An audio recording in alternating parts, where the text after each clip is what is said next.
copyright and related rights, or geographical indication systems that we operate here at the Jamaica Intellectual Property Office.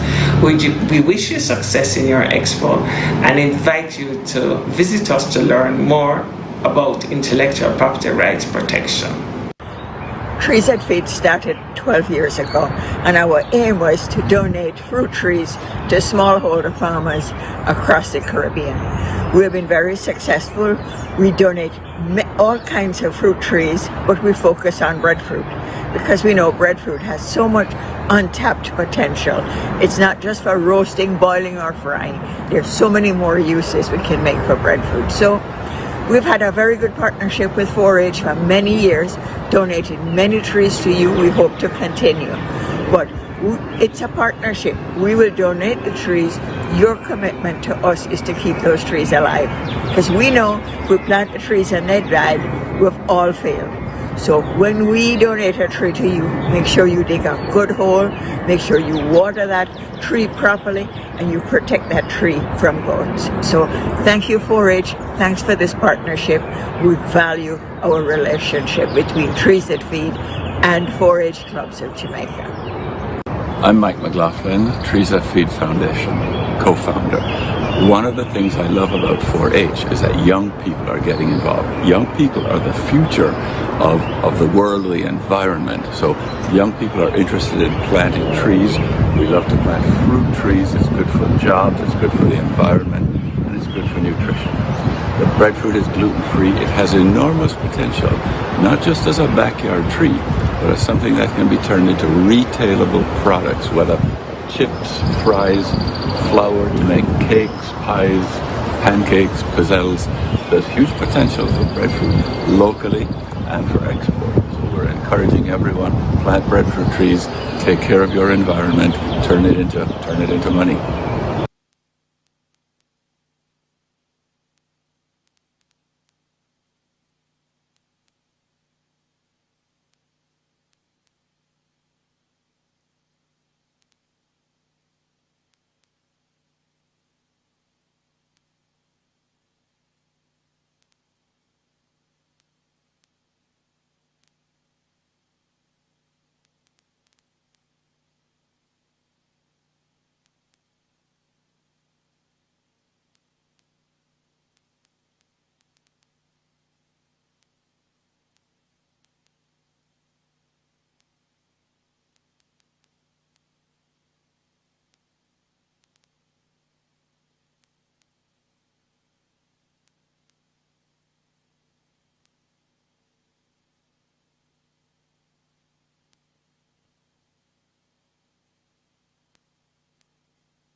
All right, so first of all, let us apologize for that break.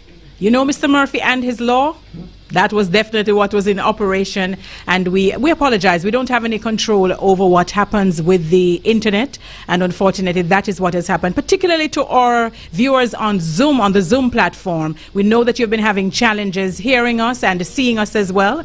I would invite you, if you're having those challenges on Zoom, please turn to Clover TV or to the Facebook page, because you will get the live feed on both of these. So if you're having a problem on Zoom, while you may want to comment and in the chat, certainly you can go to the other two platforms and you'll be able to continue enjoying what we are doing. This is, of course, the virtual National Expo for the Jamaica 4-H clubs. And one of the things that I didn't do earlier, Karel, is to welcome Mr. Colin Virgo, who is chairman of the board of directors of Jamaica 4-H clubs. He came in very early. Doesn't have duties here until 1 o'clock, I understand, but he has come in to make sure that he's keeping us on our toes. And boy, are we being kept on our toes.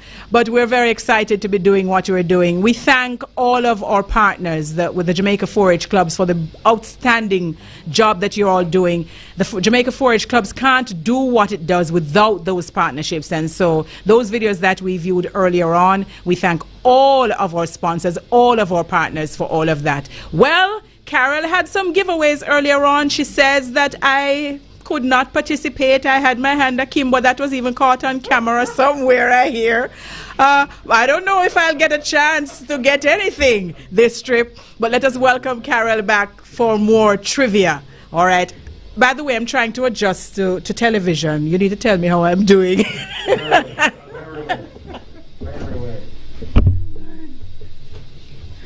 All right. So I'm back. Yes, I too have to adjust to the camera thing, you know. All right. So it's trivia time again. You know, back in the day, people would say story time, story time. Well, it's trivia time, trivia time. So I'm back with some questions, and I think all platforms are back up. So again, you can type in the chat, and we're gonna do it similarly in terms of the categories: parents or teachers, clubites, cubbies, open, and based on the event. And again, you type in the chat your answers, and our team will tell you whether you're right or wrong and tell you how you will get your prizes. So here we go for the second phase of trivia. So for parents or teachers, your category, listen to the question. Tell us at least 2 of the scholarships offered by the Jamaica 4-H clubs. Tell us at least 2 of the scholarships offered by the Jamaica 4-H clubs. And guess what you can win for that? You can win a tablet. You can win a tablet. All right? Next. Not yet. You can win a tablet. So, Clubite, your question is yours. This is yours now. Tell us, and you see this is why you must listen, you know. Who is the chairman of the board of directors of the Jamaica 4-H clubs? Minatak. Again, who is the chairman of the Jamaica 4-H clubs? All right. I hear that Mr. Yuat get a promotion. And for that, you can get a Columbina gift bag and a textbook courtesy of Hodder. Okay. For the cubbies, your question. It's so easy. What is the 4-H motto? Simple, simple. What is the 4-H motto? And that's for cubbies. And again, the gift here is a Columbina gift bag. Now for the open category, your question is, what is the theme for the 2021 Virtual National Achievement Expo? What is the theme for the 2021 Virtual National Achievement Expo? And for this one, the prize rather for this is a basket courtesy of Heart Foundation and 5 packets of seeds, so you can go start your garden. All right? And based on the event, the question that's based on the event, and this one you really have to listen carefully and you have to stay to the end for this one. Tell us the names of the new 4-H ambassadors. Now you can't leave, because later we are going to tell you that one. So you have to stick around for that. And the prize for that will be a tablet. So before I go, I just want to, Althea spoke about partners earlier, so I just want to big up our sponsors. So we want to big up the SGP program from the UNDP, Hodder Education, Newport First Hand, the Joan Duncan Foundation, the JCDC Heart Foundation, Plant Quarantine Division, Mavis Bank Coffee Factory, COK Sodality Cooperative Credit Union, Digicel Foundation, IGL Blue, Mega Marketing Limited, and the Flow Foundation. So those are our sponsors. We thank you so much for being a part of us, and of course we look forward to you. So Althea, you never get no prize this time, but your prize is to come back to the microphone. So later for me again, all right? Thank you. All right, thank you so very much, Carol. And clearly you have to be listening. By the way, one of the answers was on Carol's shirt, I think. But you'd have had to zoom in order to get to that answer. But this is all very exciting stuff, and the prizes are absolutely fantastic. Once again, we thank our partners, the Jamaica 4-H clubs. We can't do this without, I think I'm now an honorary member of the Jamaica 4-H clubs, because I'm saying we a lot. I'm saying we. So I'm a part of the Jamaica 4-H clubs.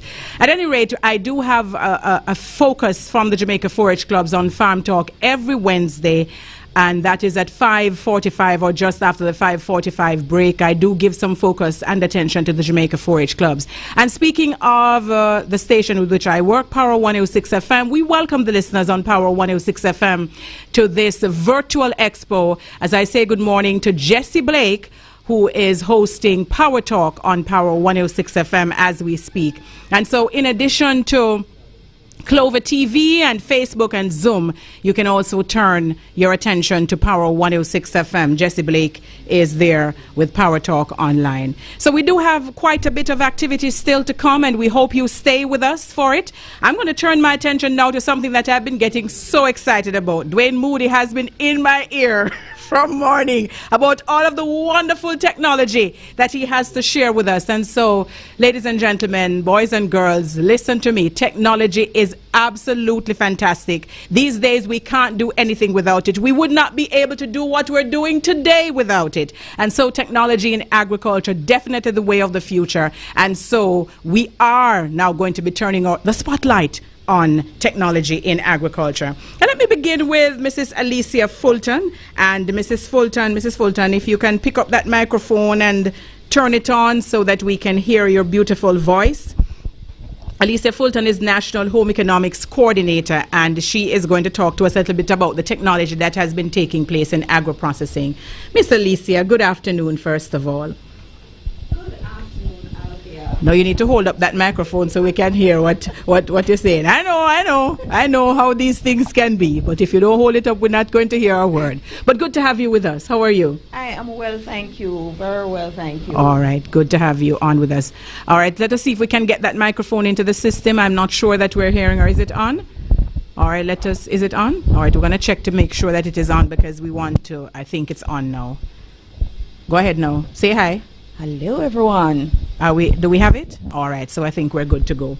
All right, so Alicia, we have been talking quite a bit about the use of technology, and certainly in the last 10, 15 years, we have seen quite a bit of technology being used in agriculture. And it's not just on the farm, it is certainly in agro-processing facilities. And I'm very happy that we're able to share some of that with the persons who have joined us today. So in terms of agro-processing, what is going on? Why is the Jamaica 4-H clubs focusing on technology in agro-processing?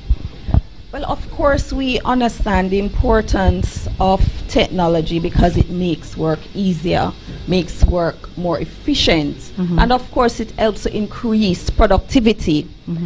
And based on those points, we want to be able to also see how we can make food security a focal point for us.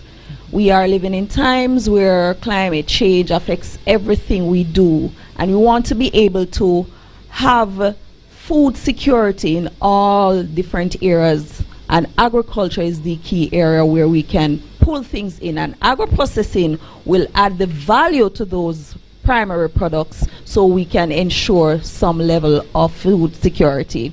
So if we are able to increase our productivity, efficiency in agro-processing, then of course it's going to impact so much in this country and of course across the world. All right. Now I know that for years the Jamaica 4-H clubs, you have been doing some processing and packaging because you have your own peanut brand, you have your own honey brand, but what else can we expect from agro-processing with the use of technology going forward? So we are looking at a number of different things, and one of the things we want to ensure is that we're able to utilize a lot of our food and crops and fruits, etc., when we have the glut.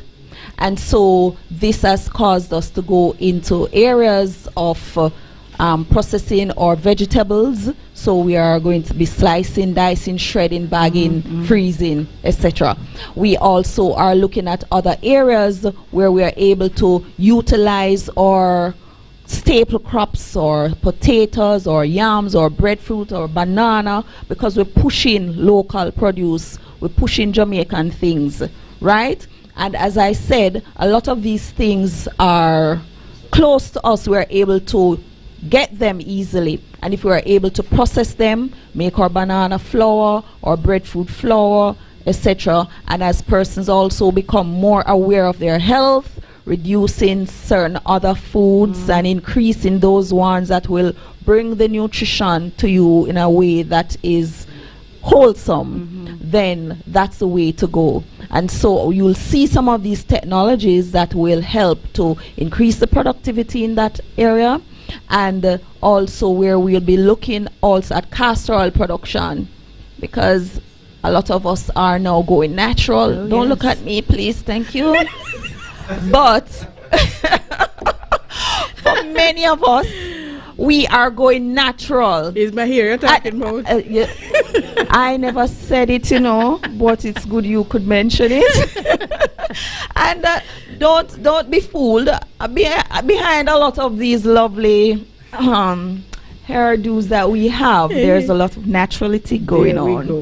So to also be able to look at that, the castor oil is becoming so much of a Jamaican thing, right? And listen, guys, once anything that has Jamaica attached to it, you know, do you know how much of the pull that we get? Because what come from yard here is very good, you know, wonderful, cannot be found anywhere else.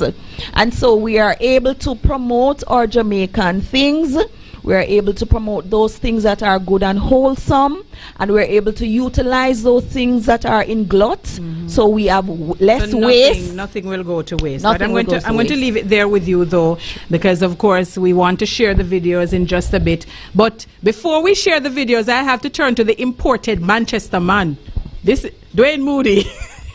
Dwayne Moody is parish manager for the parish of Manchester, but he's not originally from Manchester. Are you, Dwayne? Good afternoon. Good afternoon, Althea. I hope you're hearing me clearly. I'm hearing you. I am not from Manchester, but I'm an adopted Manchesterian. Yeah, there we go. We imported you. Right, I'm from next door, Clarendon. Okay, that's not so far off. The technology and the use of technology, we underscore that today. We're going to be showing quite a number of videos pointing out the use of technology in different areas. I want to just put a word in here. I think there were 30 of them. Right. We can only show 20 of them today, but the rest of them people will be able to access on Clover TV and on Facebook. So I want to put that out there. But you were showing me some very exciting developments earlier. Why should we, I mean, I'm a budding farmer. I only planting in my backyard now, but I want to move further. How can technology help me? All right. First of all, Althea, let me just welcome everybody to the Jamaica Forage Club's Virtual Achievement Aid Technology Park, which is important. I know you've been seeing videos from morning, but the most important part of this achievement, in my opinion, is the fact that you'll be able to showcase these pieces of technology to the general public and, of course, to the world. Technology, of course, and Mrs. Fulton mentioned it, that will make work easier. So what we'll be highlighting today in the technology park, we basically have them on the headings, animal production technology, crop production technology, and of course agro-processing. The important thing is that there are some simple pieces of technology also at the Jamaica Forage Clubs that we really want to showcase to our viewers today, our patrons today. And you'll be surprised to know that there are some very simple pieces of technology that you can use to make your farming much easier. And of course, because we're agri-smart, we have to be smart about agriculture, and of course, using technology will help us to, of course, advance that. The Jamaica Forest, of course, will be looking at, and Mrs. Fulton also spoke of the agro-processing, the processing of castor beans into castor oil. And these are some of the things we're doing at our Denby laboratory in Clarendon, agro-processing laboratory. The truth is we also have to think about some simple pieces of technology that you can use to do harvesting of fruits at home. I showed you that today. Oh, yes. You know, and of course that will prevent you from damaging fruits, etc. So it is very important. And damaging yourself. Right. So it's very important, and these can be had for very reasonable prices, as low as $20 US. And of course, if you want more information on that, patrons, you'll have to now contact the Jamaica Forage Club, because we've been using these pieces of technologies in our training activities and also at our centers across the Jamaica Forage Clubs. And of course, the good thing about that, Dwayne, is the fact that you have brought in technology from right here in the Caribbean region, in the diaspora as well, and so we're getting a broad spectrum of what is available out there, whether you're a small or commercial farmer. Indeed. So our counterparts in the Caribbean and international, they have basically assisted in showcasing technologies, and we have had from our stakeholders here in Jamaica, and of course, as I said earlier, the technology that we have in-house at the Jamaica 4-H Clubs. So it's something that we want to see. A matter of fact, I would say just come with us down the technological journey today in the technology park. So it's a virtual technology park, and ladies and gentlemen, we now present that to you so you can get a sense of what is going on. Cheyenne, you know, I'm going to have to learn sign language, but Cheyenne will send me a little bit of a note in just a little bit. But are we ready? Yes, we're ready to go into that technology park. Earlier when we started, Carol said, imagine that journey that you'd have made to the Denby Agricultural Showgrounds, and what we would have seen in that technology park. Well, we're not able to do that today in terms of making that journey, but we live vicariously, and so we're entering the virtual technology park. Ladies and gentlemen, prepare yourself. Let's go.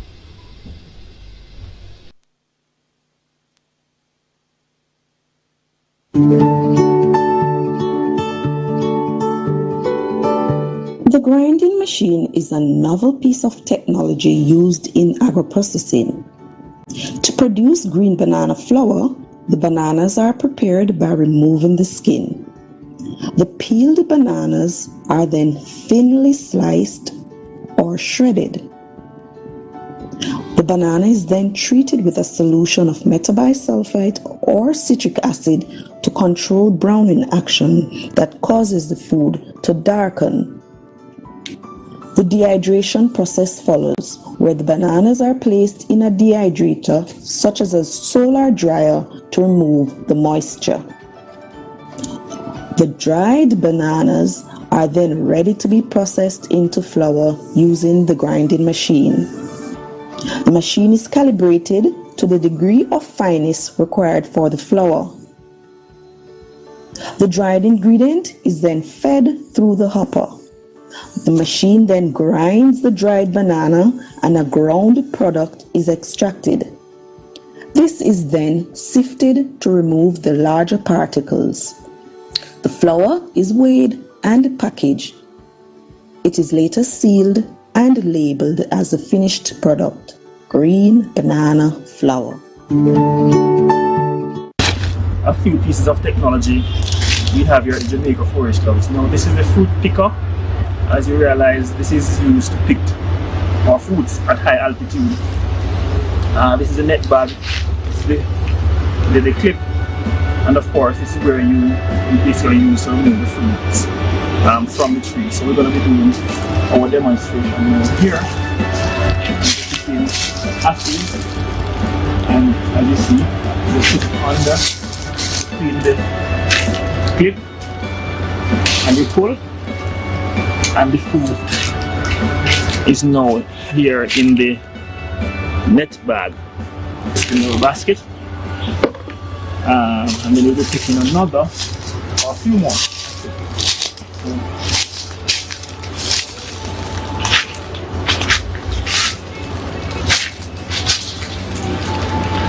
Alright, so here you go again. The fruit picker, so a simple piece of technology that farmers can use in their harvesting process. Avocado, here you go. So there you have the fruit in the net bag, no damage whatsoever, and it will be placed in the basket.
An innovative farming technique is taking root at the College of Agriculture, Science and Education, CASE, in Port Antonio.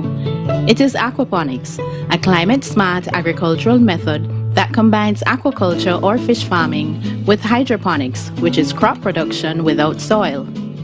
CASE, a multidisciplinary tertiary institution, is equipped with an impressive aquaponics system. Such a system would allow us to demonstrate to students the modern agriculture practices, how you can grow fish and leafy vegetables in the same environment and allow them to blossom and flourish. And then the science behind that as well can be studied by the students through our research division and demonstrate that in terms of excellent agricultural practices. The units that you're seeing here The construction is all done by students. So they participate in the design and are gaining the experience from working with the system. I learned about the symbiotic relationship between plants and fishes, where the fish's feces produce nutrients for the plants, and in return the plants filters the water. I'm a plant science student and I'm getting the hands-on experience in my career path, so it's really good for me. Aquaponics is something great, not just for us as budding agriculturists, but it's great for the environment also in terms of climate smart agriculture. We recognize that farmers are consistently losing crops due to the weather changes. One of the things the aquaponic system allows us to do is to have recirculating water, so it's one constant water supply, and that allows us to grow the plants in a controlled environment. Here at CASE, our aquaponic system is operated in 2 greenhouses. One comprises of 1,400 square foot, one is 1,200 square foot. Our system comprises of 4 rearing tanks, 2 sump tanks. Each tank is stocked with 250 fish. However, each tank has a capacity for 500 fish, with an increase in oxygen level in the water. We are presently rearing tilapia, and we're growing pak choy and lettuce, but we also have success in doing cucumber in the system. Aquaponics has a number of benefits when compared with traditional farming. Crops can be produced year-round in the aquaponics system since it is not affected by regular weather conditions. Traditional farming is usually done in the field, where it's more difficult to control the environment. Aquaponics systems do not consume a lot of energy and use 85 to 90% less water than traditional farming. The structure right here is not even an acre, and we can produce what somebody is producing on an acre of land right within this structure. We have a 1,000-gallon tank system that we use, and that can be used for 2 crop cycles. So technically we're not using a lot of water. We don't have to use chemicals inside here. No harm is being done to the environment whatsoever. It gives you a quick turnover, and it's not really labor intensive as going into the field, chopping down the land. You determine the rate of which your plant grow when you're in the controlled environment. You're monitoring the nutrients, so you know exactly what they're getting. And it is healthier for you because of the organic operation. We're getting larger plants, we're getting better yield, and we're getting better quality plant in the system. This presently is being used on the solar system, so we have a timer attached to the pump. In Portland, you have a cloudy day for 2 or 3 days. Then you would have a downtime in the solar system. Therefore, you'll have to have electricity as your backup system. You also have to ensure that your pumps are working and you have a replacement pump every time. The plastic lockoffs were ineffective, so they redesigned them and replaced them with metal lockoff valves. Once we start to dig the tanks, we had several times in which the soil just capsized, and we had to again redo the excavation work for the tanks. The materials that we use, we probably could make modification in the material which would cut down our initial costs. The space that we use, we could get a much larger tanks which we could increase our fish operation. I would recommend anybody to go into aquaponics. So people who have limited land space and want to have an income, plus they want to do their own vegetable, they can do this in their backyard. I think this is demonstrating quite a lot in terms of innovations and the way forward for agriculture, for small farmers and large-scale farmers as well.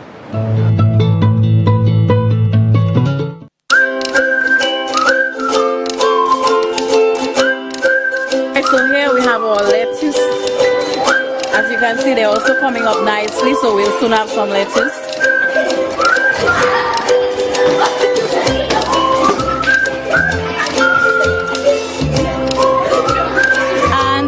Welcome to our herbal garden.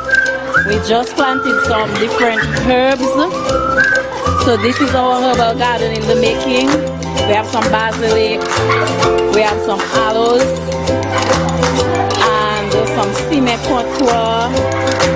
We have chook chook here. We also have plantain. So this is our herbal garden. Okay, here are our students. We are doing a little tour through the herbal garden. Now we're going to the other side where we have some other vegetables planted.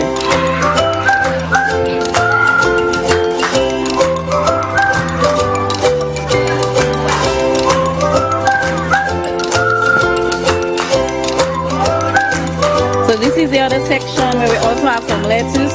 We have some chive here. Some chive growing up nicely. And this, we have some garlic right here. Some garlic.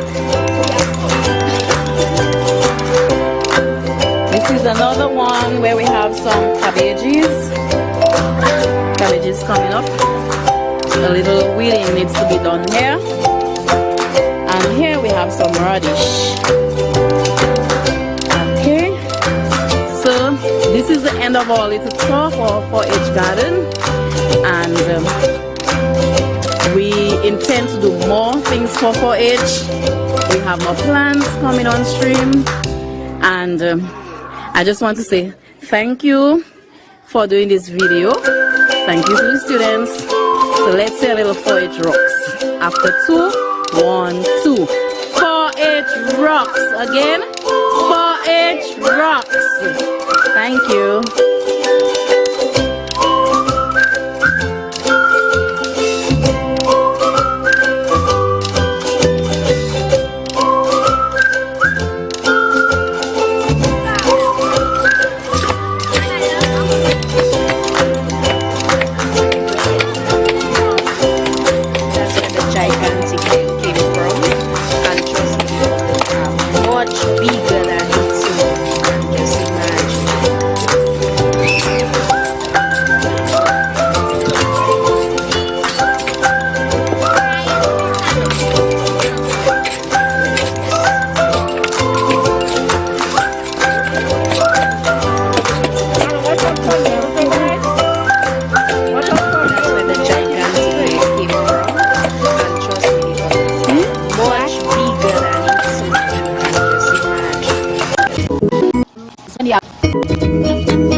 Soil testing is a measure of soil sample to determine nutrient content, composition, and other characteristics in order to establish its ability to sustain crop production.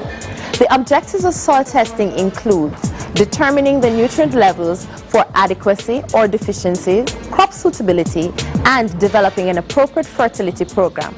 The Soil, Water and Plant Tissue Analysis Lab of the Ministry of Agriculture serves the farming community by conducting analyses and determining the fertility management program which will foster sustainable crop production.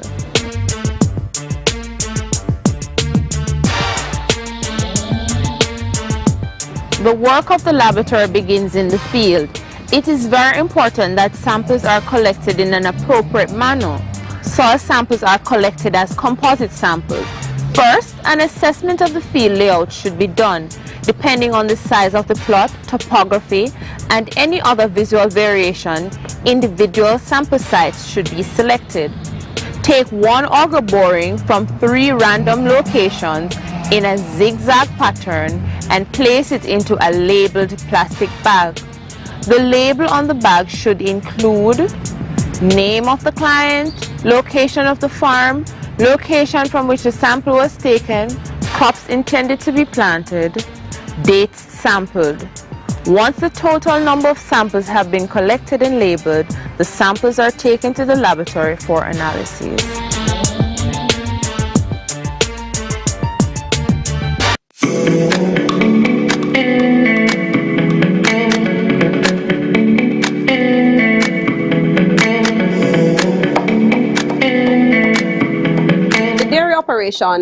Has 3 major aspects. So it's your pre-milking aspects, your milking aspects, and your post-milking.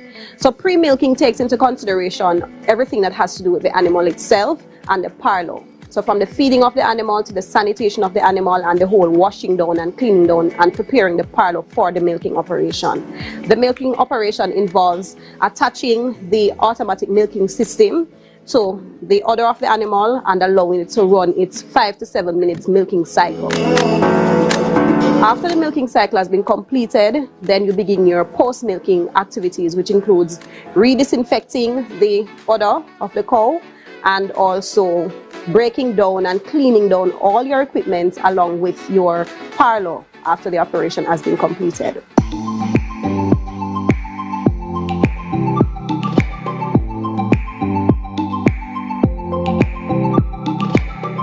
Typically, our milking cycle begins 2 a.m. and the other cycle begins 2 p.m. We have a total of 28 animals that we process on each cycle. So during the milking operation, once the milk has been collected, then we inspect the milk. What we are checking for, if there's any abnormalities, whether it may be a blood speck or any clots at all that may be present. Once you're producing milk, then you have to carry out your milking operation to remove the milk from the udder. If it is not removed, then it is going to cause discomfort, inflammation, and a condition called mastitis. So you have to carry out your milking. It is done twice a day in this operation that we have here. And so it is done on time. It is more for the animals in terms of preparation. It is psychological. The animals know when it comes on to the time for them to be milked. And so it is easy to have the operation running flawlessly because they have been trained and understand that once it becomes, so they know it's like a biological thing in the clock system. So they know when it's 2 o'clock, and so they are ready to come into the parlour. And once there's no noise or excitement to cause them to become aggravated, then they are very calm and relaxed throughout the whole process.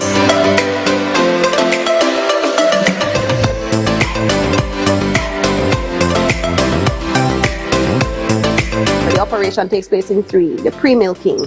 And your pre-milking looks at your sanitation of the cow's udder in itself. So what we do is that we use iodine solution to wash the udder. So the iodine solution, iodine in itself is a topical antiseptic. So what we're doing is disinfecting the udder. So if there's any cuts or any bruises, you disinfect it before you begin the operation. Once we have done the washing with our iodine solution, then we use fresh plain running water to remove that iodine solution by washing. Each teeth is then dried individually using single-use disposable towels. So you use, for each teeth, you use 1 towel, dry, and then you continue because you don't want to transfer any microorganisms from one teeth to the next.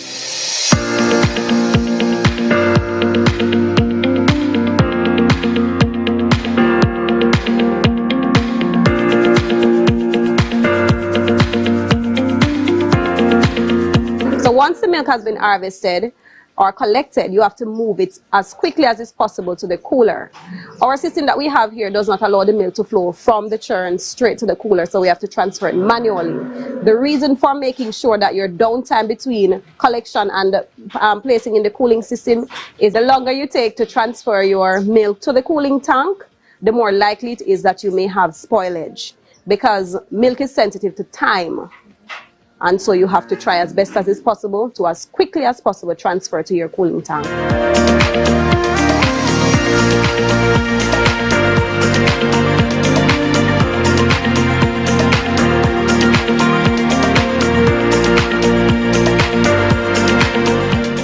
Okay, here it is, Flow Hive 2. Let's take a look at the new features. We're manufacturing this new hive in-house using precision laser cutting. This allows us to focus on quality control and ensure the highest levels of sustainability throughout the process, and also gives us the ability to innovate more quickly. We've redesigned it from the base up, all made from highly durable, sustainably sourced A-grade Western red cedar. There's an optional adjustable leg kit which enables you to control the height and level of your hive perfectly, even on uneven ground. We've included a multifunctional tray allowing you to trap pests and monitor the health of your hive. There is 3 positions of ventilation control so you can assist your bees as the seasons change. Vents down closes the airflow. Vents up allows air to pass up through the screen, or you can remove the tray altogether for maximum ventilation. We've included handy built-in spirit levels. From side to side you want to be dead on level so the bees can naturally build their brood comb nice and straight. And the front to back level has been calibrated for the ideal honey harvesting angle. So when the bubble is squarely in the middle, you're good to go. The brood box has deeper handles for easier lifting, and it comes with a set of 8 brood frames with comb guides for the bees to naturally build their comb. They can also accommodate foundation sheets if you wish. The Flow Super now features observation windows on both sides, giving you another window into the fascinating world of bees, so you can watch and learn, keeping an eye on your hive. Inside is our second generation patented flow frames, the biggest innovation in beekeeping for over 150 years. The unique end frame view allows you to watch the girls as they cover the frames in wax, turn nectar into honey, and cap the cells ready for you to share the experience of harvesting pure honey directly from the hive. You no longer need a costly conventional processing setup. There's a hole in the inner cover designed for feeding your bees in lean times, and we've included a plug so that the hole can be closed off, or you can leave it open and allow the bees to build honeycomb in the roof. The shingled roof panels now come pre-glued together in one piece for better weather protection and easier assembly. To ensure the roof stays on in high winds to protect your bees, we've included these sturdy brass wing screws. We've used high quality, durable, solid brass fixtures throughout, and they go that beautiful tarnished colour outdoors. By popular request, we have included an adjustable harvesting shelf to make it easier to collect your very own fresh honey directly from the hive. You can attach the brackets up high for small jars or move them down for large ones, and watch with amazement as your honey flows right out of your hive into your jars. The kit comes complete with everything you need to put your hive together, tools included, square and Phillips head driver bits with a nifty L wrench for easy assembly, even by hand if you wish. This limited early release is exclusive to Indiegogo, celebrating 3 years since our record-breaking Flow Hive launch. Thanks for watching, and please send us your pictures as you look after your bees and enjoy the sweet rewards from your Flow Hive.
Today we have an eye-opener vlog for you, and I want to give a big up to Mr. Miguel and also to Mr. Cox for allowing me to showcase forage harvesting and silage making at a large scale level at the Tradewinds facility in Bogwalk. I believe this video would kind of showcase to us smaller farmers, because we're not there as yet, where is the commercial landscape and where is that we should put our hats that we want to reach to improve livestock productivity. Alright, hey guys, we're out here at Chew Juice and they're doing their silage making operation today. But I wanted to kind of show you guys what it takes to do commercial silage at a larger scale. So at Hyper we provide them with the Heineken field harvester. It's a machine that allows you to harvest forages inside the field quickly. It's more efficient than having men with machete. They also have a trailer that we'll use to collect the grass. And then definitely it's all powered by tractor. Right, and we have Mr. Tractorman there doing a very good work out in the field. So what this does is this reduces your labor costs, and it also increases your farm efficiency in harvesting the forages as fresh chop for your animals or just to make silage, which we're about to do today here at Chew Juice. But what is it that Chew Juice is using this machine to harvest? They're actually harvesting sorghum, and we all know what sorghum is, that high energy crop. Here at Chew Juice they're using sorghum, which I believe is a wholesome crop for their silage making. It's better to ensile sorghum, as it's known to have some toxic compounds when you don't harvest at the right time. And silage is a process that allows this toxic compound to be reduced.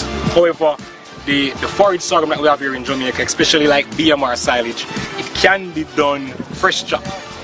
So for the sorghum plant, what I really love about it is how digestible it is, the energy value. You get that added grains, which you know is always loaded with nutrients. And this, I believe, is a crop that pushes milk production and will be the future crop for pushing milk production both for cattle and both for small ruminants. What I love also about it is that they have accepted the whole concept of adding technology to agriculture, where they're using machines that allow quicker mechanizations of their fields, especially a large fodder bank like this having 10 acres. It would be pretty ridiculous to have manual cutting, as in guys with a machete or so. So it's better to invest in the Heineken machine that Hyper has selling. It's the field harvester, and you also have single row harvesters that works well for cane or corn that is planted in rows. This works well for Mombasa, works well for even Pangola grass. This machine really cuts for all different type of forage species that we have here locally. I want us to look at it also at the cut. The cut is, you can adjust the blades on this machine. If you look out in the field, you can see how low the cut is. I would recommend that we go a little bit lower to have a better regrowth of the sorghum based on the lengths outside the field. And also you can see that this is a pretty much well germinated field. You do have a lot of space inside of it, but I'll also recommend that farmers, we want to have irrigation on sorghum during the first phase of germination, which I would say would run us about 3 weeks, and we also want to put back irrigation after we cut and we want to do ratooning. We want to have some irrigation there for about a month. It's a drought tolerant crop, so it does endure heat stress and don't also endure low water content in the soil.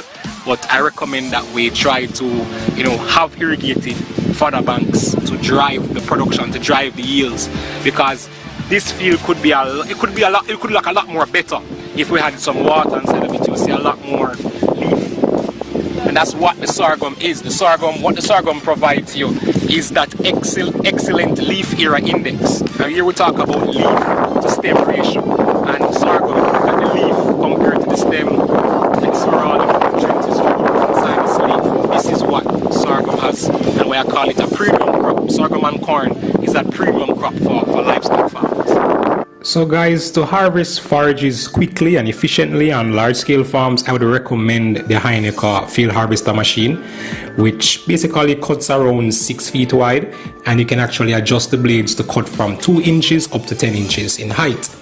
I believe this machine really improves farm efficiency, and at the same time, because it cuts the grass and gives it to a right particle size, it also improves feed efficiency.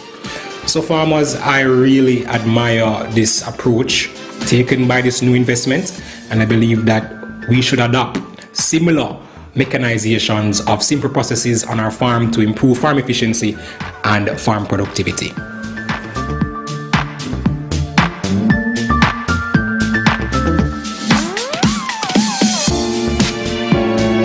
So guys, we talk about Chuju silage making, and we want to show you the type of method that they'll be using. They'll be using the bunker silo. As you see, they did some very massive looking bunkers to store some of the waste produce that they have from their operation. As Chew Juice, they produce orange juice, they produce pineapple juice, June plum juice, and all that pulp that will be left over. They will actually either sell it to farmers as orange pulp or citrus pulp, or they can store it in their bunkers for a later date in this situation. So what they're actually doing now is to put a layer of citrus pulp, then they will throw a layer of sorghum on top of it, and a layer of citrus pulp, and that would kind of help with the ensiling process. But I really love the design of this bunker. I think it's a massive investment, a great investment from True Juice to be doing bunker silo making, and the design is perfect. We can talk about how that they have it sloping coming down. Let's them start with the material sloping down, because in that slope to have the water to run off or that excess moisture from it. And they even built a drainage system that would collect that excess water or moisture that will come from the side, which I think is perfect. So this is an excellent design. This is the future of Jamaica commercial livestock for both beef, dairy and small ruminant, is that we move into bunker silage or plastic bag silage or drum silage. But let us talk about further conservation. That's the future. That's where we guys need to go. So thank you guys for watching this vlog. I really think it was a game changer for us to see how it's that we're actually commercializing the sector by adding technology and by putting in what we see overseas here now locally. Bunker silage is here, guys. Let's go. So guys, they're using citrus pulp silage. And one of the benefits of using citrus pulp silage is that you don't need any molasses, because citrus pulp is already high in water-soluble carbohydrates, which is what the bacteria use to convert into lactic acid. My only recommendation for the citrus pulp was probably to use some inoculants that can help to guide the process, looking at more homofermentative bacteria. But here we have it, citrus pulp in bunker silage. When you see the crust getting that hard, you know that the process is taking place. And I will just do a little compaction to ensure that it's packed properly, because density also influences the silage making process.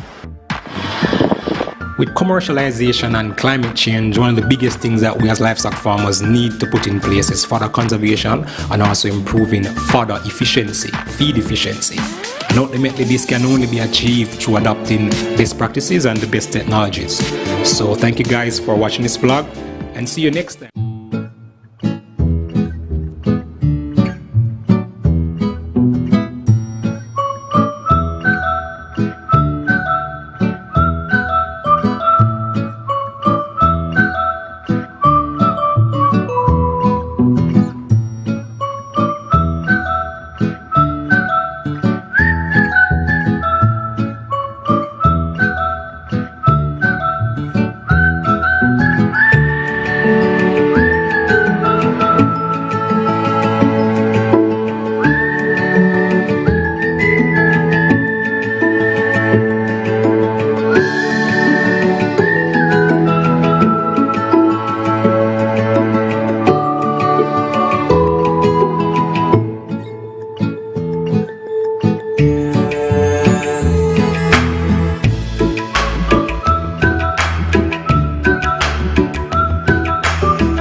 is Colleen Walker, and I'm an instructor at Ebony Park Art Academy. And today we are at the new piggery area. And what is special about this area is that it's not like any other regular pig pen. It is in an enclosed building. The system is set up in such a way that it acts as an AC system. So water is pushed at the top by a submersible motor, which then allows the water to trickle down some cardboard cells, and it is assisted by some fans that extract the hot air and allows cool air to pass through. The feeding system has a 10-ton feed bin, which is assisted by augers that tunnels the feed inside the pig pen into some bottles and fill it up. The water line system has water lines that comes down to some galvanized nipples that allow the pig to access water. And this now is attached via a saddle to the PVC pipe.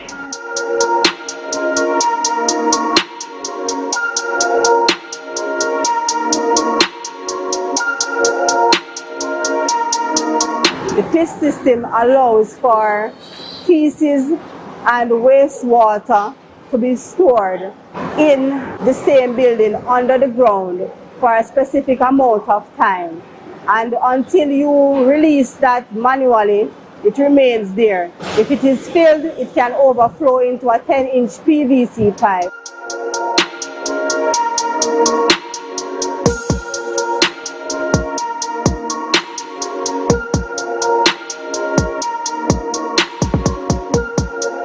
The 3 rooms here, the gestation, the foreign, and the nursery, has temperature sensors, which send signal to the controllers to tell them when to turn on the fans, when to turn off the fans based on temperature, and even when to turn on the heater or when to turn off the heater based on the temperature that is sensed in each room.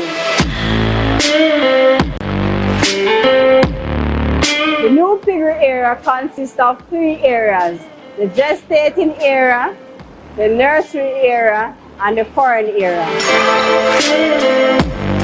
What happens in the gestating area is that it houses 60 sows or gilts, and this is the area that they are bred in. When they are bred in this area, they are kept for 3 months and 1 week. Then they would move into the foreign area, and when they are moving to the foreign area, this is the area that they would give birth to their piglets. In this area, the piglets and mother would spend 1 month.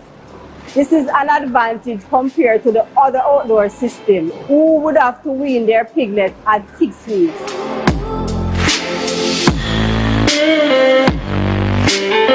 When they are weaned, the sow is moved back into the gestating area to be bred again, and the piglets are moved into the nursery area and become weaners.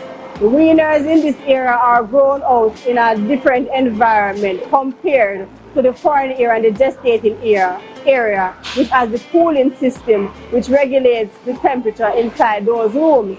The nursery area only has fans and is exposed to the elements of heat, so the animals can be sold at this point to local farmers, and the temperature of the environment would not affect them.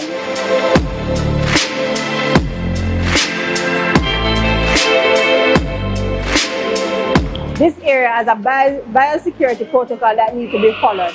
If persons are visiting externally, they have to be quarantined for 3 days before they visit the new piggery, if they have visited any other livestock farm.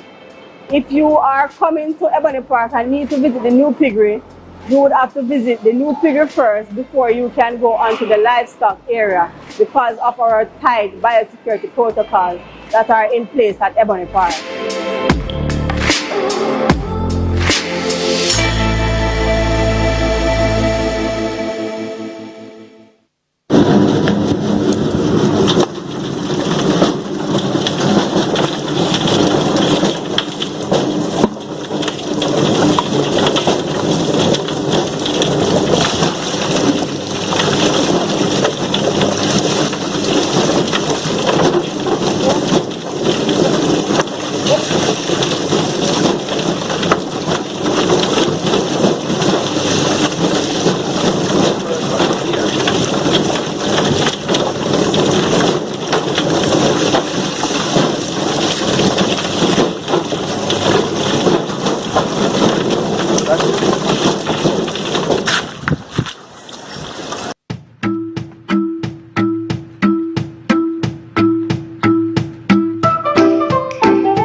Kenarda Newman.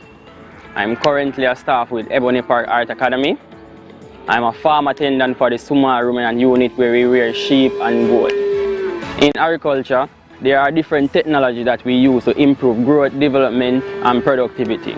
But today we will discuss about the in-field harvester,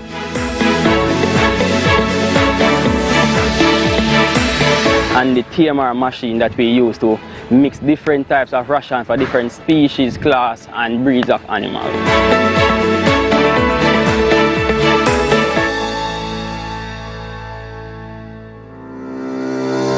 So the TMR machine is a total mixed ration machine which we use to mix a complete balance of ration for each animal or each class of animal.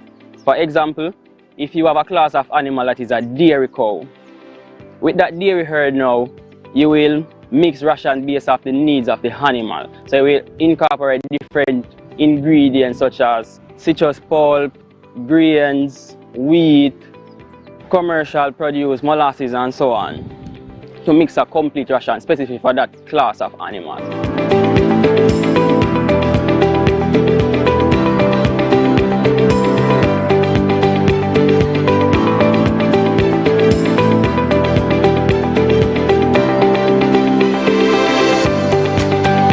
Currently we have a lot of machines, but with nutrition based for ruminant animal, we only have 3 currently. We have the TMR machine, the total mixed ration machine.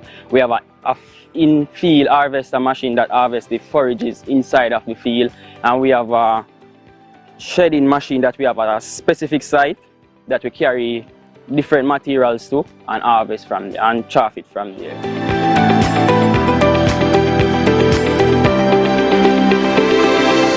For the TMR machine, the machine might take only like 15 or 10 minutes, depends on the amount of feed needed to mix for a batch of animal. The in-field harvester now, it depends. If you have like a herd of 500, it might take you like 2 hours to harvest the sufficient amount of forage.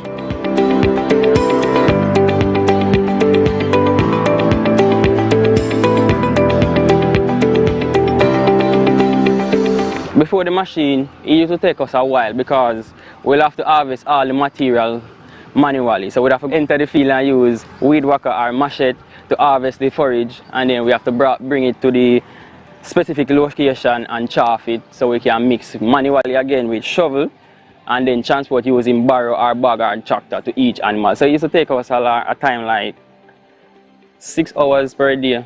With the new technology that we have on hand now, the in-field harvester takes like 2 hours to harvest all the forage for both sheep, goat and all the cattle, and then the machine will take like 15 or 10 minutes each to mix the ration to a complete mix so we can feed each specific animal.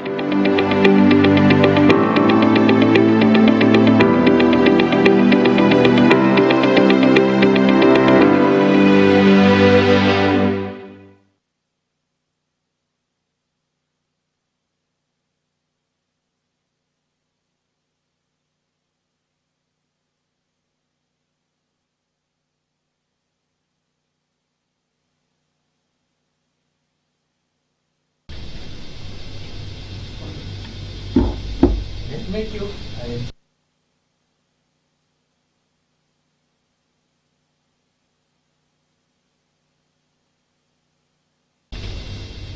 All right, so we are back, and I'm sure you were enjoying those videos just now, and I'm sure that you have been enjoying Virtual Achievement Expo since we have been streaming live since 10 this morning.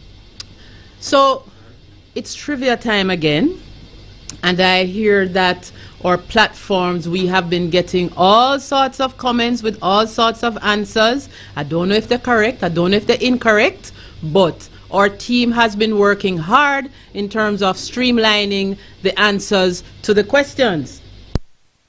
We have been sending you to our platform since morning, but for this round of questions now, we're going to ask you to send your answers in via WhatsApp, and I will provide the number for you. All right? And also, if you, those who were answering the questions for the ambassadors. You can also send in the answers here, and you can still monitor our Facebook page because we also have other questions on that platform. So you see, we have a whole lot of things to give away, and in anywhere you go, you can win something. So let's get ready for this round of questions now. All right? And before I get into the questions, please make note of the WhatsApp number. These questions are by WhatsApp only. And the number is 876-564-5985. Once again, 876-564-5985. And the questions are, and we're still doing it in the same categories, eh? So we start with a question for the parents or the teachers. And the first question is, what are 2 training activities offered by the Jamaica 4-H clubs? What are 2 training activities offered by the Jamaica 4-H clubs? And for this, we're going to be giving away phone credit. Either digital or flow, whichever network you're on, we have the credit for you. The next question for the clubite. And this question is, which parish does not have a 4-H center located in that parish? Which parish does not have a 4-H center? Yes? And for that, again, we'll give away phone credit for either of your network. For the cubbies, what is the 4-H uniform, or you're going to describe it, describe the 4-H uniform that is worn by the boys, the males. Describe the uniform. And I see people looking at me. All I'm doing is just giving out the questions, all right? That's all I'm doing. Okay? In the open category, tell us which parish that you find the Charlottenburg 4-H Center. In which parish do you find the Charlottenburg 4-H Center? And based on the event, name any new, remember we were talking about them earlier, name any new competitive event only for this year's Virtual Achievement Expo. And the prizes for all the questions in this category is phone credit. And again, let me repeat the WhatsApp number, because you send in your answers by WhatsApp only. And it's 876-564-5985. 876-564-5985. And have fun sending in your answers. Thank you.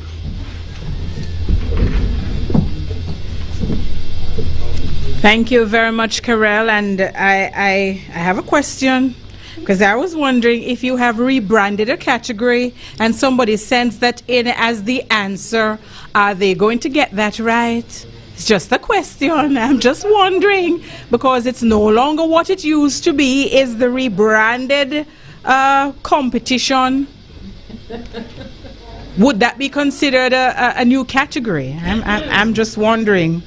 I'll leave that up to you, and I'll leave that up to you and the team. I tell you, but ladies and gentlemen, we have been having an absolutely amazing time. I want to just use the opportunity to remind you that we are under a hurricane watch. A tropical storm watch was issued yesterday, and so those of you who have the opportunity to do so now, you should be making preparations if you have not yet done so, because you do not know what the next few days are going to bring. So we have to ensure that we are focused on that, even as we're having a fantastic time here with the Jamaica 4-H clubs.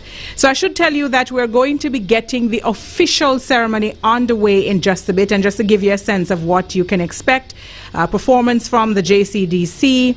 We'll have an address from Dr. Ronald Blake. We'll also, of course, have a presentation of the Clover Awards. That is going to be the highlight, one of the highlights. And we also have the prize giving, because all of those categories, new or old, that have been included this year in the National 4-H Achievement Expo that is being held virtually this year, prizes will be awarded for those in various categories. And as we are just about to start the official ceremony, I see the Honorable Audley Shaw, Minister of Industry, Investment and Commerce, arriving for the ceremony.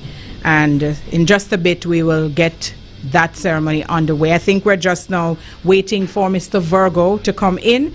And Mr. Virgo is, of course, the chairman of the board of directors. And then once that happens, we can get this official ceremony underway.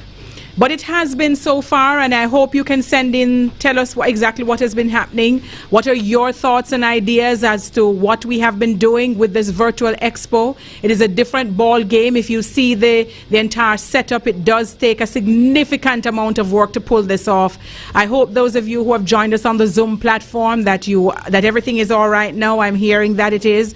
But if not, I still encourage you to go to Clover TV on the YouTube channel or to the Facebook page, and you can get the information. And by the way, we did have a significant amount of information in terms of technology being shared earlier. You can visit the Clover TV or the Facebook page later on, and you can view those videos at your leisure and decide which one of those machines you're going to add to your arsenal when you get into the agricultural sector, or if you're already in, what it is that you are going to be doing to enhance your farm operation through the use of technology. The other thing that I want to share with you is that the Jamaica 4-H clubs, they are going to be moving into the manufacturing of castor oil. Yes, so they do have a new cold press machine that they are going to be using to do that. And a little bit later on as well, they're going to be looking at coconut oil. So the Jamaica 4-H clubs moving in all the right directions. They have a wonderful new facility out of the Denby 4-H grounds, and that they are going to be using to ensure that we get the manufacturing on the way. I think we have do we have everyone inside that we need to? And so, ladies and gentlemen, it is my pleasure then to welcome you to the official ceremony of the Jamaica 4-H Club's Virtual Achievement Day Expo, and the theme, Food Diversification, Combating Climate Change, and the tagline, I'm Agri-Smart and I'm saying yes to fresh. All right, I think we're going to invite the gentlemen to just have a seat, and then, as a matter of fact, maybe not. Go ahead, Sarah. Space is limited, but nevertheless, just try to see if we can get everybody settled in before we... I can't move it. Right, so I'm just going to continue to speak until they have settled in, and then we get this officially underway. And I think we are just about ready to begin. All right, so Karel is sorting everything out. And gentlemen, I know that you're comfortable, but I'm going to have to ask you to stand in just a bit. To stand in just a bit. So once I get the go-ahead, we will begin officially. We thank those of you who are joining us on Zoom, on the Zoom platform. Please make sure that you're responding to those questions that have been sent to you. You can win some absolutely fantastic prizes. We say a very big thank you to all of the sponsors, all of the partners of the Jamaica 4-H clubs. The Jamaica 4-H clubs are 110,000 members strong, and they certainly cannot do this without those organizations. I also want to mention the volunteers. I don't know that we have mentioned the volunteers since we started this morning, but the Jamaica 4-H clubs is built on a very strong foundation of volunteerism, whether it is the parents that are volunteering or the teachers who are volunteering. But outside of that, they have a couple of arms that focus on volunteerism in the Jamaica 4-H clubs. And so it is very important for us to highlight that, because you don't get to build an organization that is second in the world in terms of its membership unless you have that kind of strong volunteerism. And I believe that we are now ready. Gentlemen, are we ready? All right, and so, ladies and gentlemen, as we get this official ceremony underway, I invite you to stand for the playing of the national anthem.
Stand for the 4-H pledge.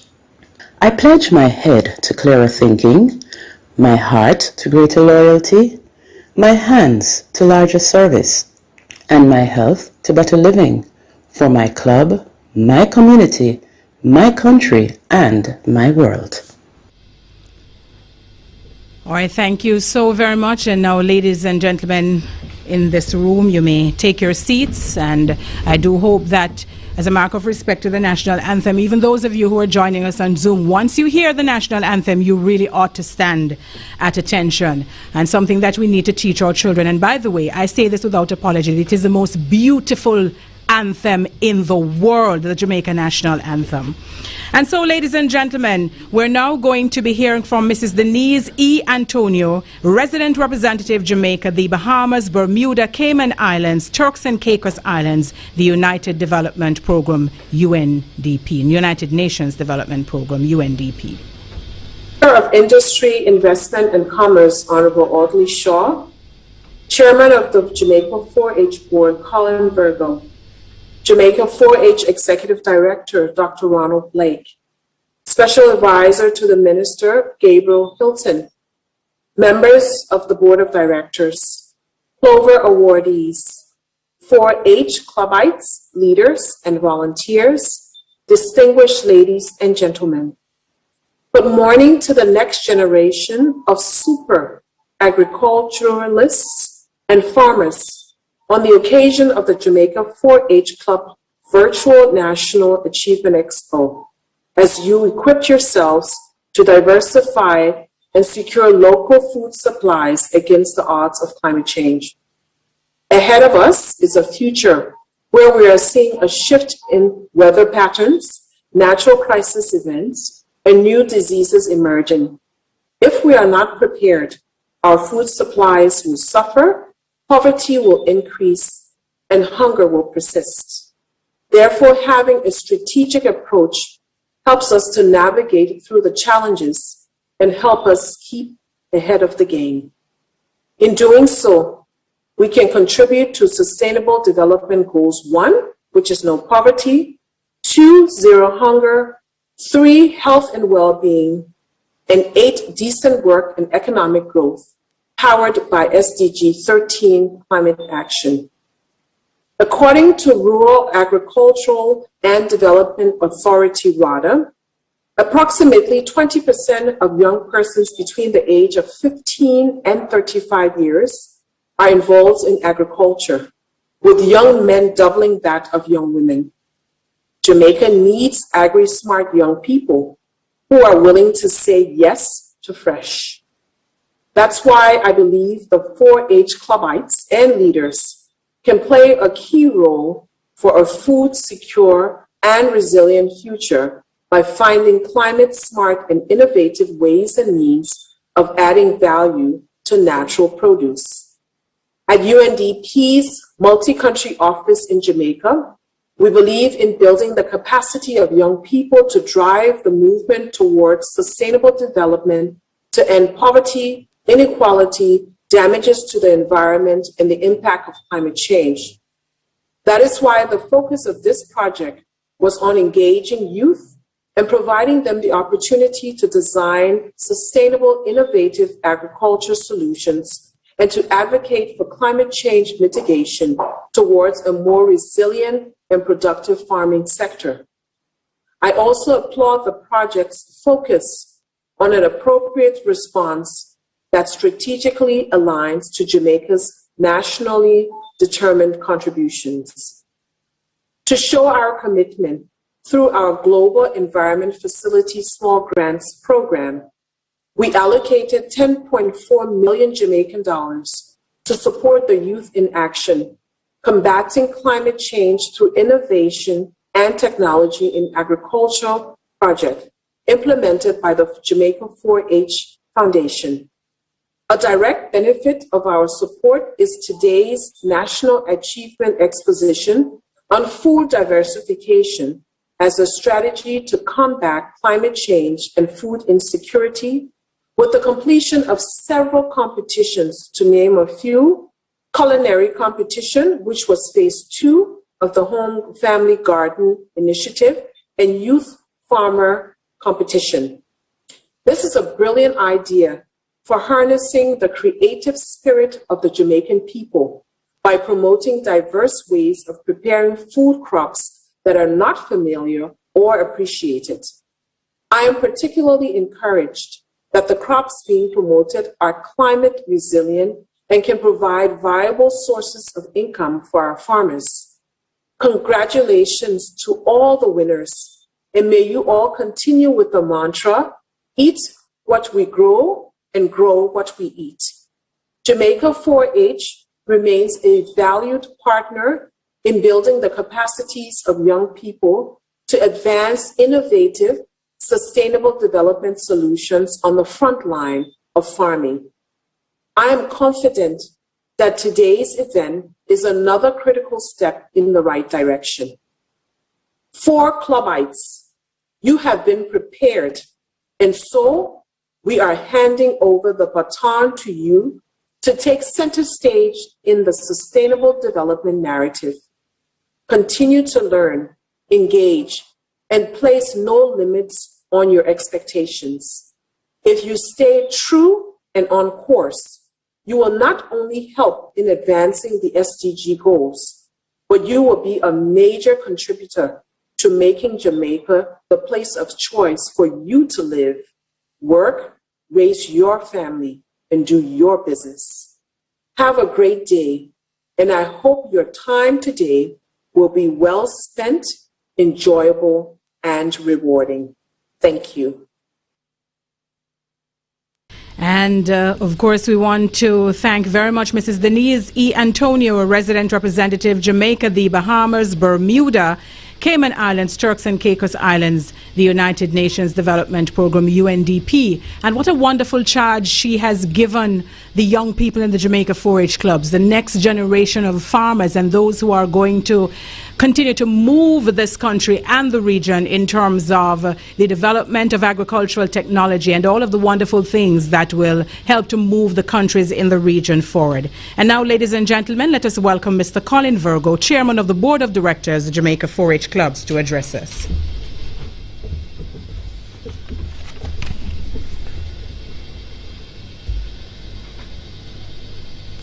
Permit me to remove my mask while I speak.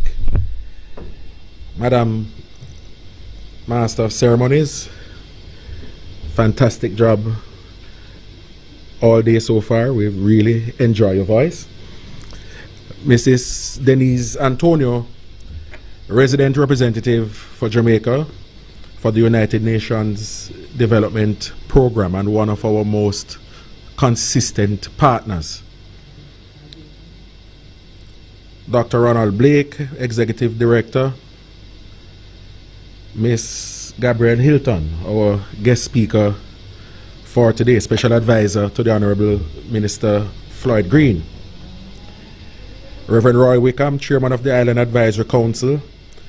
Mrs. Beverly Edmonton Edwards, representing our effervescent Sharon Watt and the National Leaders Association, Ms. Brenna Walters, President of the Junior Leaders League, and all our Clover awardees, who will be represented today by none other than a former 4-H Boy of the Year, and a former and the National President, and former Minister of Agriculture, current Minister of Industry, Investment and Commerce, the Honorable Audley Shaw.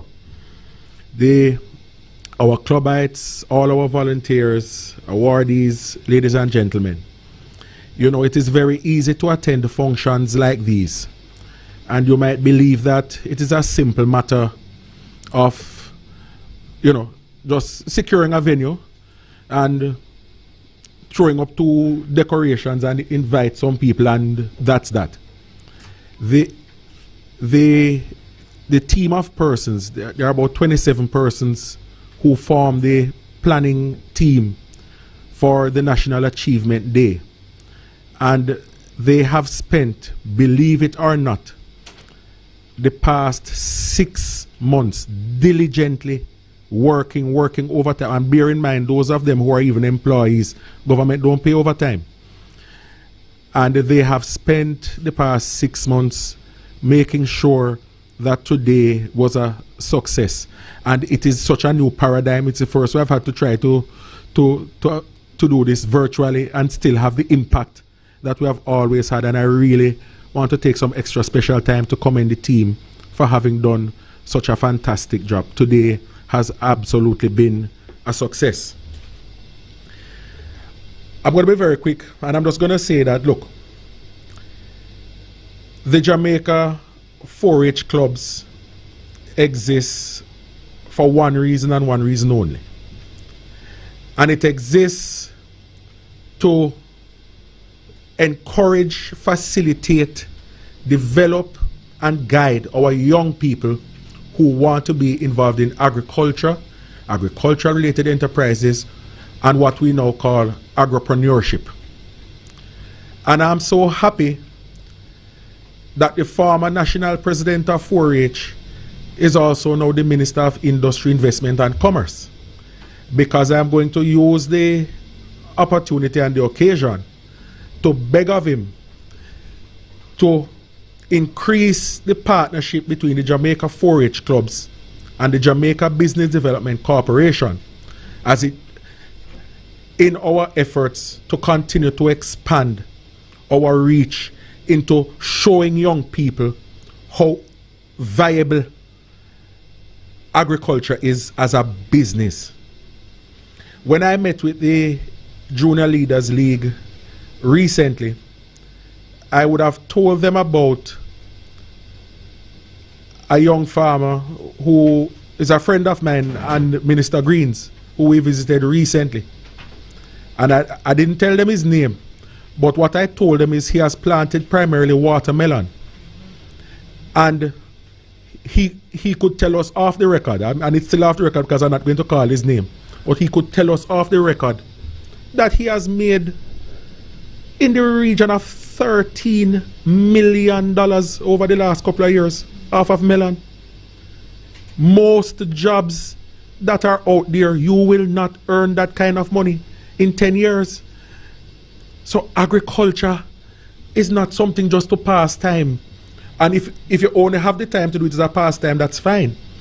But it is a business that young persons must see, understand, appreciate, and encourage as a business. I want to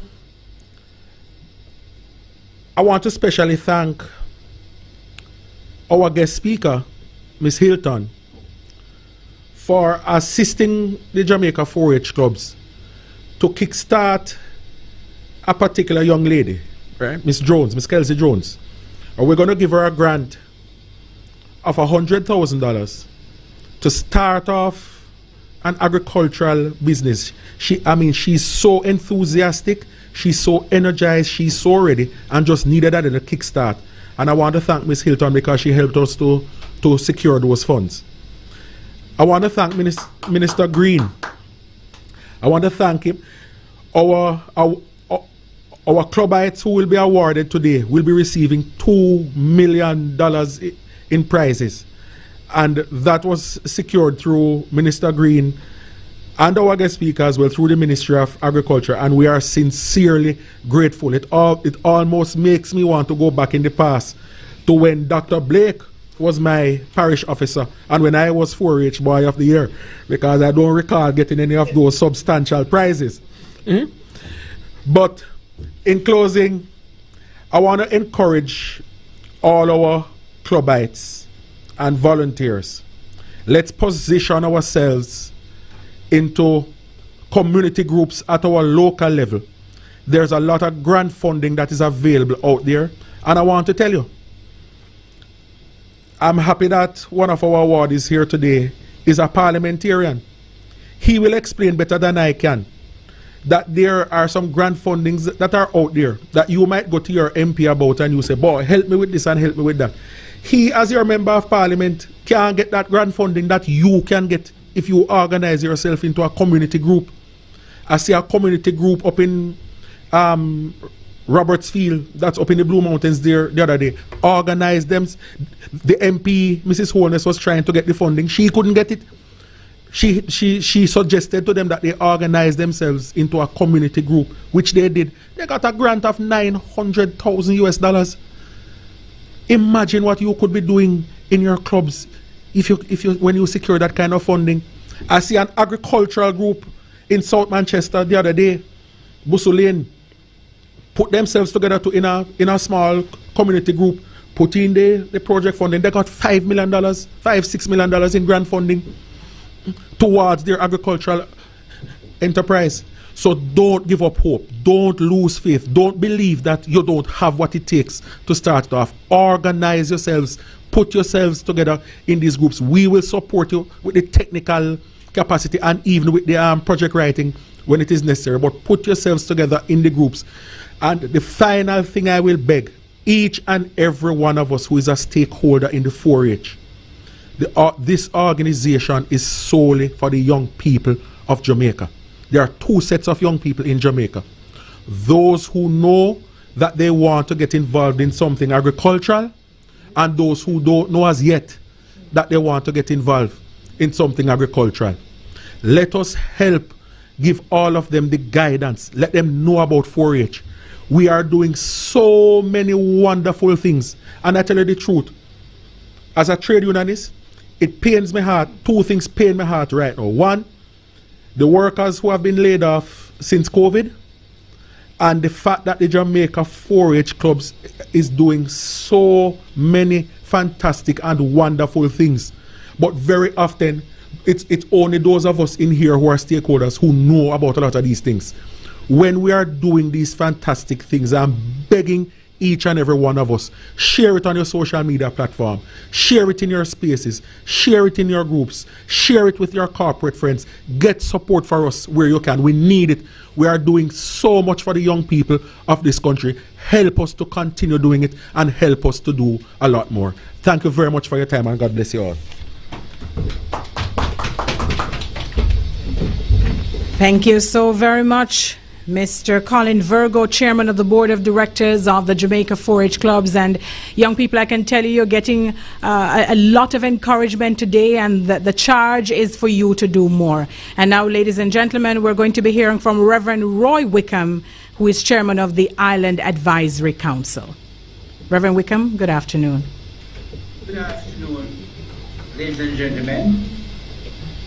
Master of Ceremonies, August Speaker, Ms. Gabrielle Hilton, Special Advisor to the Minister of Agriculture, Chairman of the Board of Governors, Mr. Colin Virgo, Dr. Ronald Blake, Executive Director, Jamaica 4-H Clubs, other board members, other IAC executive members, PAC chairmen, other distinguished ladies and gentlemen, Clover awardees, President of NALA, President of the Westmoreland Junior Leaders League, clubites, parents, the media, good afternoon. The opportunity is mine to bring greetings to the Jamaica 4-H Club's Virtual Achievement Day 2021 on behalf of the Island Advisory Council. Today, you meet under the theme Food Diversification, Combating Climate Change. I'm agri-smart and I'm saying yes to fresh. In your 8 years of operation, it is no ordinary milestone to achieve, and we owe it to the future generations of where we want to leave them and what we want to leave for them behind. The theme today is very appropriate in an age where so many events are taking place in our world and in Jamaica in particular. The removal of trees, the decrease in food yield are all cause for concerns. Hence, the theme allows us to do a reality check, not only as adults, but in the engagements of youths and children, in having an awareness of the synergies between food preservation, food security, and the climate, enabling them for good health and education. On behalf of the IAC, I salute our clubites as you rose to the task by participating fully in the competitive activities despite the restrictions with COVID-19. I salute the leaders, the parish managers, and the general staff in staging this year's event. Your displays were very outstanding, and they demonstrate that you are indeed willing to make a difference in your homes, your community, and the society. I, on behalf of the IAC, pledge our unfledgling support to you and wish for you all that is good in fulfilling the head, hand, heart, and health mantra. And let's together determine to say yes to fresh. Congratulations to you all and best wishes. Want to thank very much Reverend Roy Wickham, JP, Chairman of the Island Advisory Council. We're ticking right along, and we're going to go now to Miss Buena Walters, who's President of the Junior Leaders League.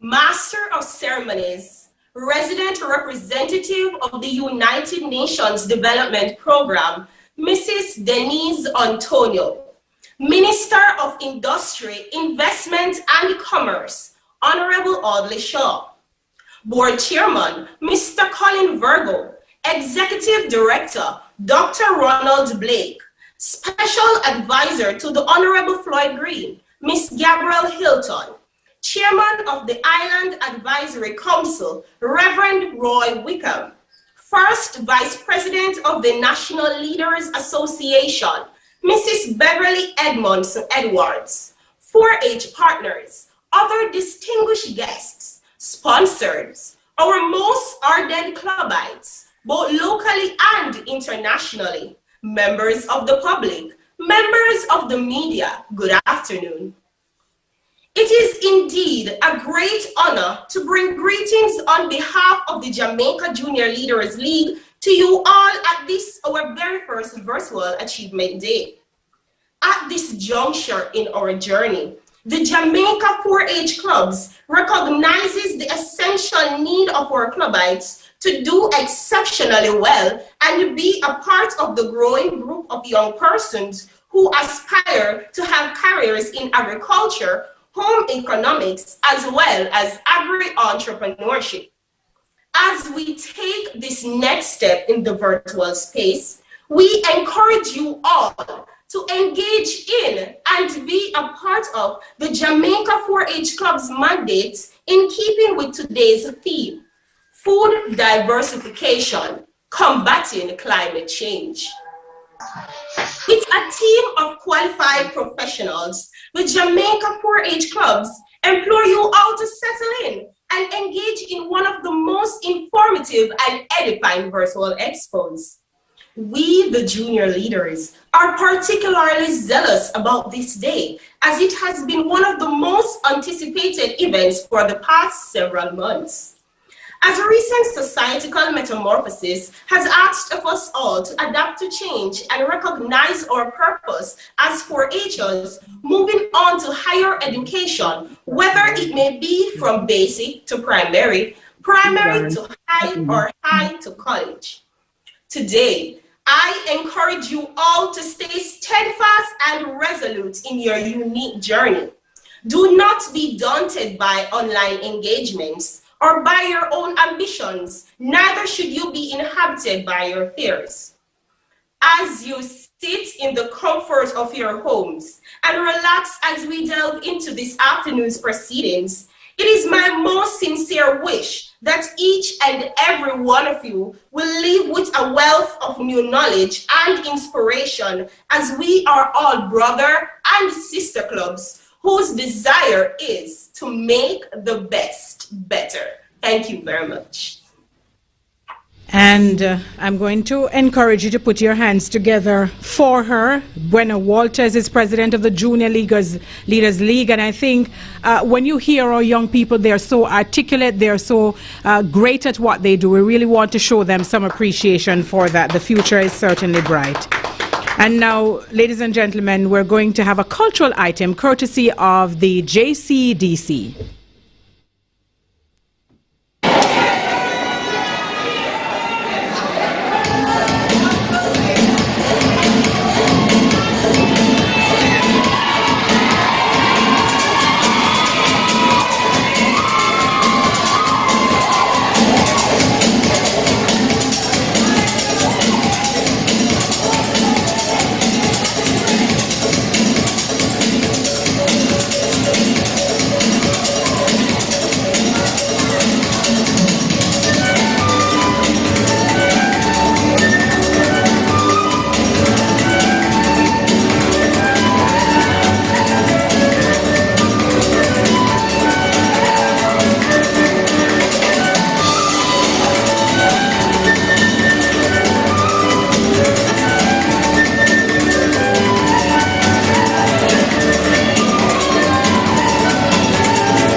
Absolutely energizing and wonderful presentation there from the Jamaica Cultural Development Commission. It's a dance item, and let me tell you something that really had me jigging.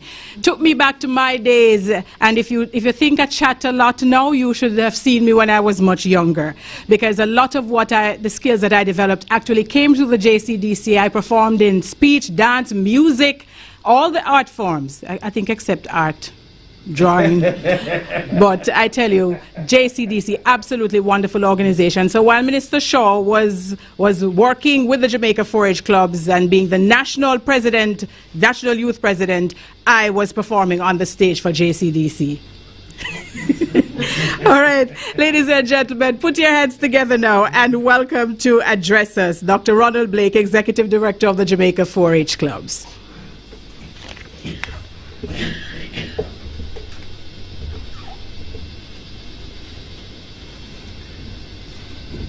Thank you, Madam Chairman, and permit me to excuse the protocol having been observed.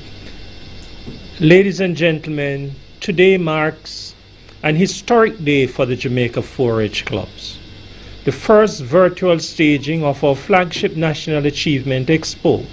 Customarily, this event is a culmination of 14 parish achievement expos, marking the training, exposure, and innovation of our clubites and leaders during the club year. This year, we successfully planned and executed 14 virtual events, starting with the parish event in St. Anne, and we concluded in Kingston. The volunteers, clubites, and staff demonstrated the highest levels of commitment and must be commended for a job well done. Over the past year, we have embarked on some key strategic initiatives in order to coexist with the COVID pandemic.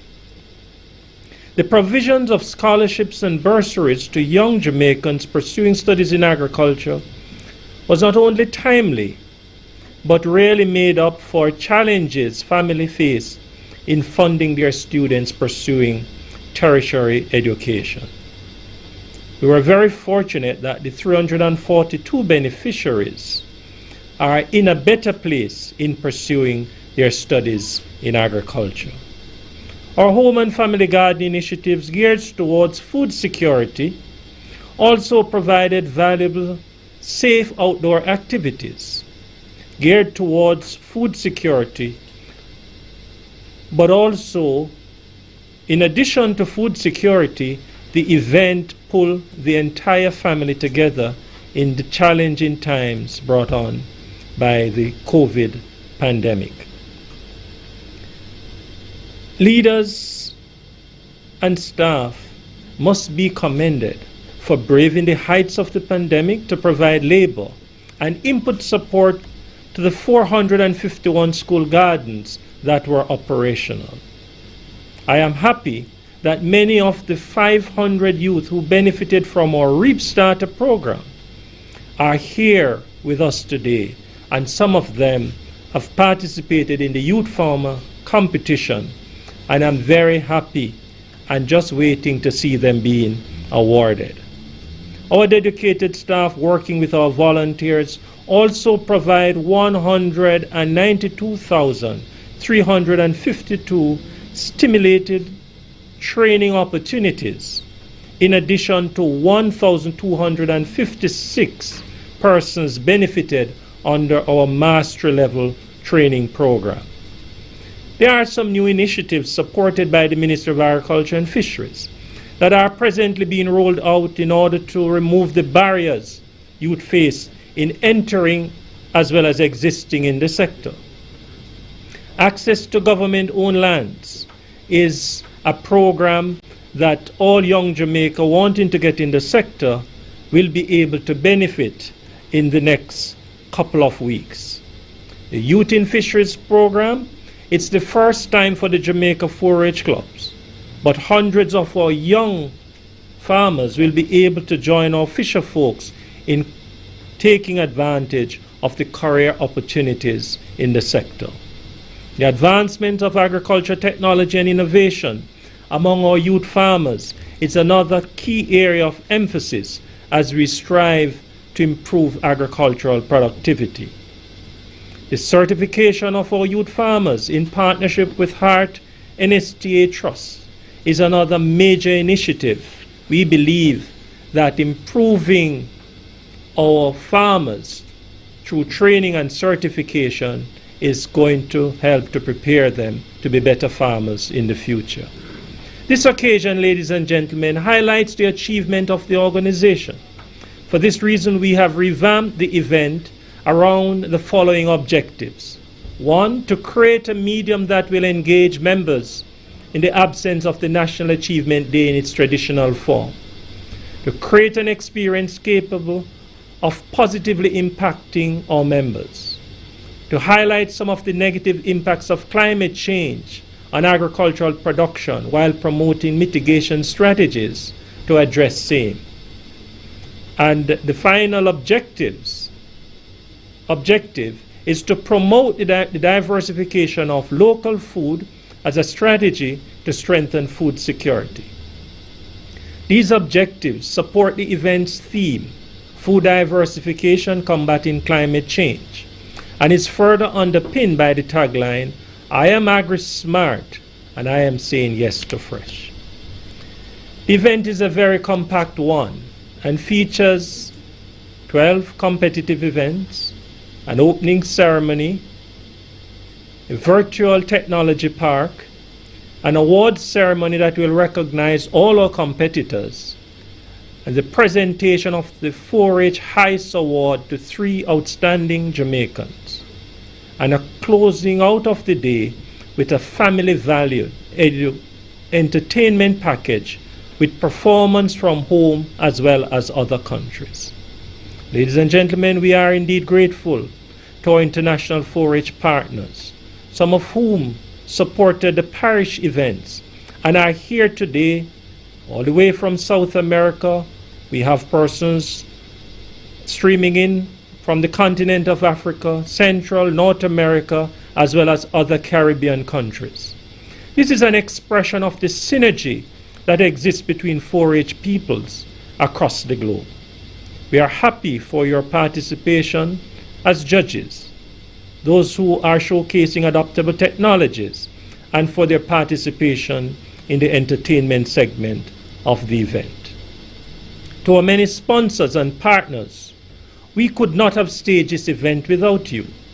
In these difficult times, you have demonstrated your commitment to youth in agriculture. We say gratitude is a must. Our major sponsor, the Ministry of Agriculture and Fisheries, Newport Fersan, the Small Grants Program on the UNDP, Heart Foundation of Jamaica, Digicel Foundation, the Joan Duncan Foundation, COK Sodality Cooperative Credit Union, Mavis Bank Coffee Factory, JCDC, Mega Marketing Limited, T. Geddes Grant, the Dairy Development Board, Holder Education, and the Plant Quarantine Division. To our volunteers, friends of 4-H, staff, patrons, those listening on Power 106, as well as those listening on Mellow FM, those streaming on Zoom, Facebook Live, YouTube, 4-H TV channel, we look forward to your continued support in advancing the Youth in Agriculture agenda. Thank you.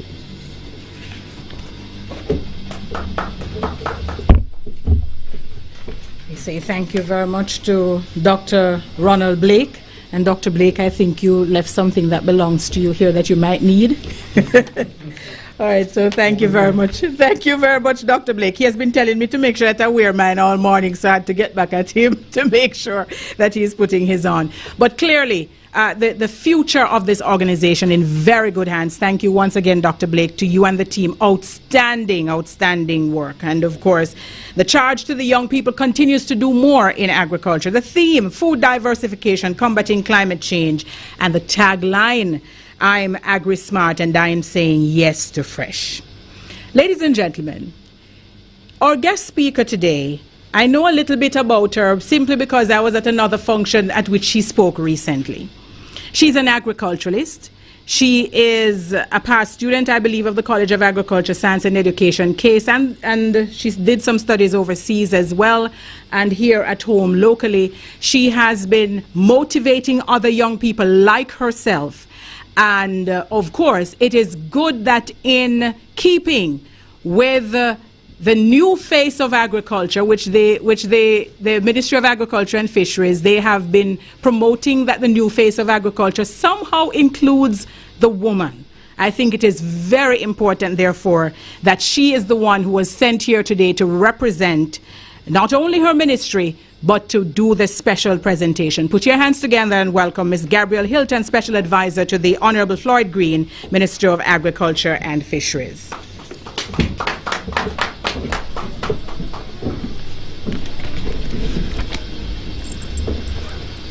Thank you very much for that introduction, Madam Master of Ceremonies. Hello, everyone. I am so very, very happy to be here.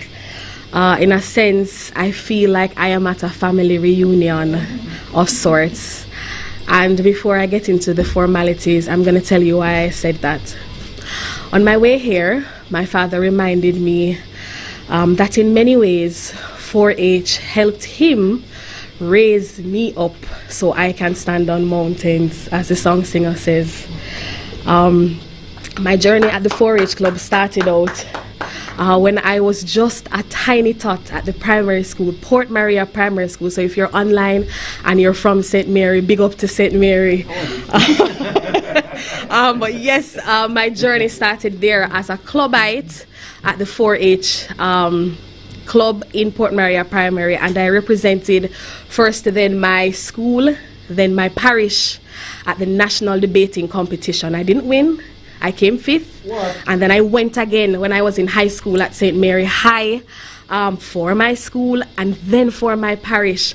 And here I am today, you know, and 4-H is home. And so I am so happy to be back home. Thank you so much for having me. And thank you again for the excellent work that your team is doing here.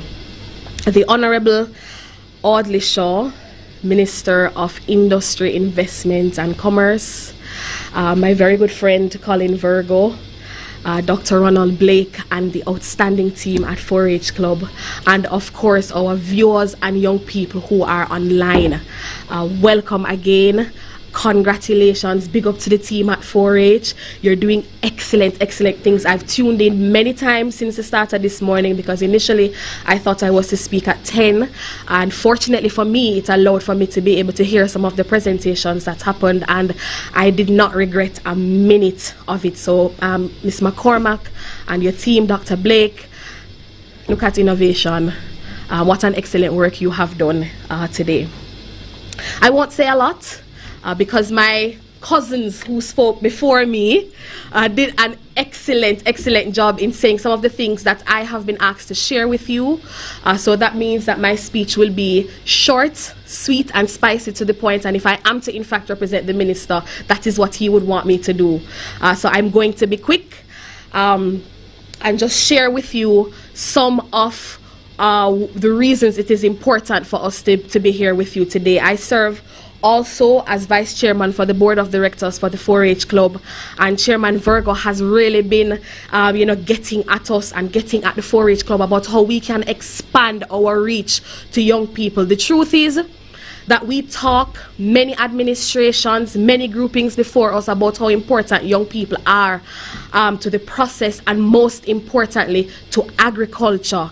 Master of Ceremonies, we are changing the face of food, not just the face of agriculture, because food is more in our mind than just agriculture. It is how we eat, it is how we farm, and it is how we do aquaculture, mariculture, and fishing, right? And so the 4-H Club plays a very, very, very important role in that process.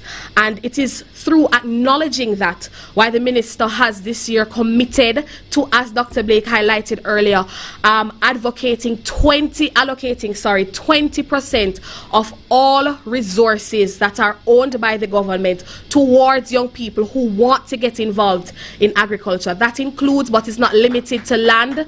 And of course, the 4-H has already, I can tell you, I'm very excited. Dr. Blake did talk about it earlier, but they've already started putting together a program that will help our young people who are interested in getting into agriculture but do not have access to land, to bridge the gap between the land that is available or that will be made available through the AIC and the SEJ, and helping them to develop business development plans so that they can apply and be successful for access to that land that has been allocated for young people.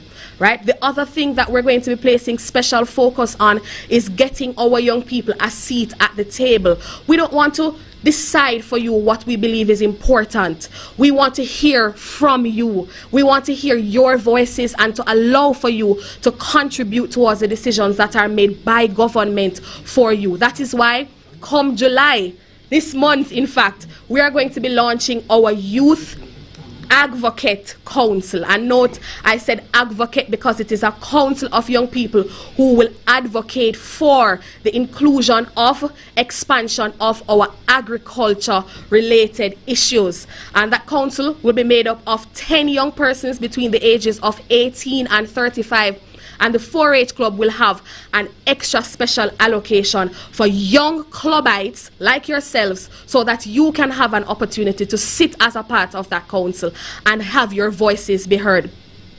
Youth voices are very important. That is why this year our National Youth in Agriculture Program, policy rather, is of great importance. Again, I am happy to say that I know for a fact that the 4-H Club has in its list of targets for this year the advancement of that policy as a priority, because the reality is that if we are in fact to impact our young people, we have to allow for them to have a seat at the table, right, and to put in places policies that will impact how we expand or how we change the way we do food.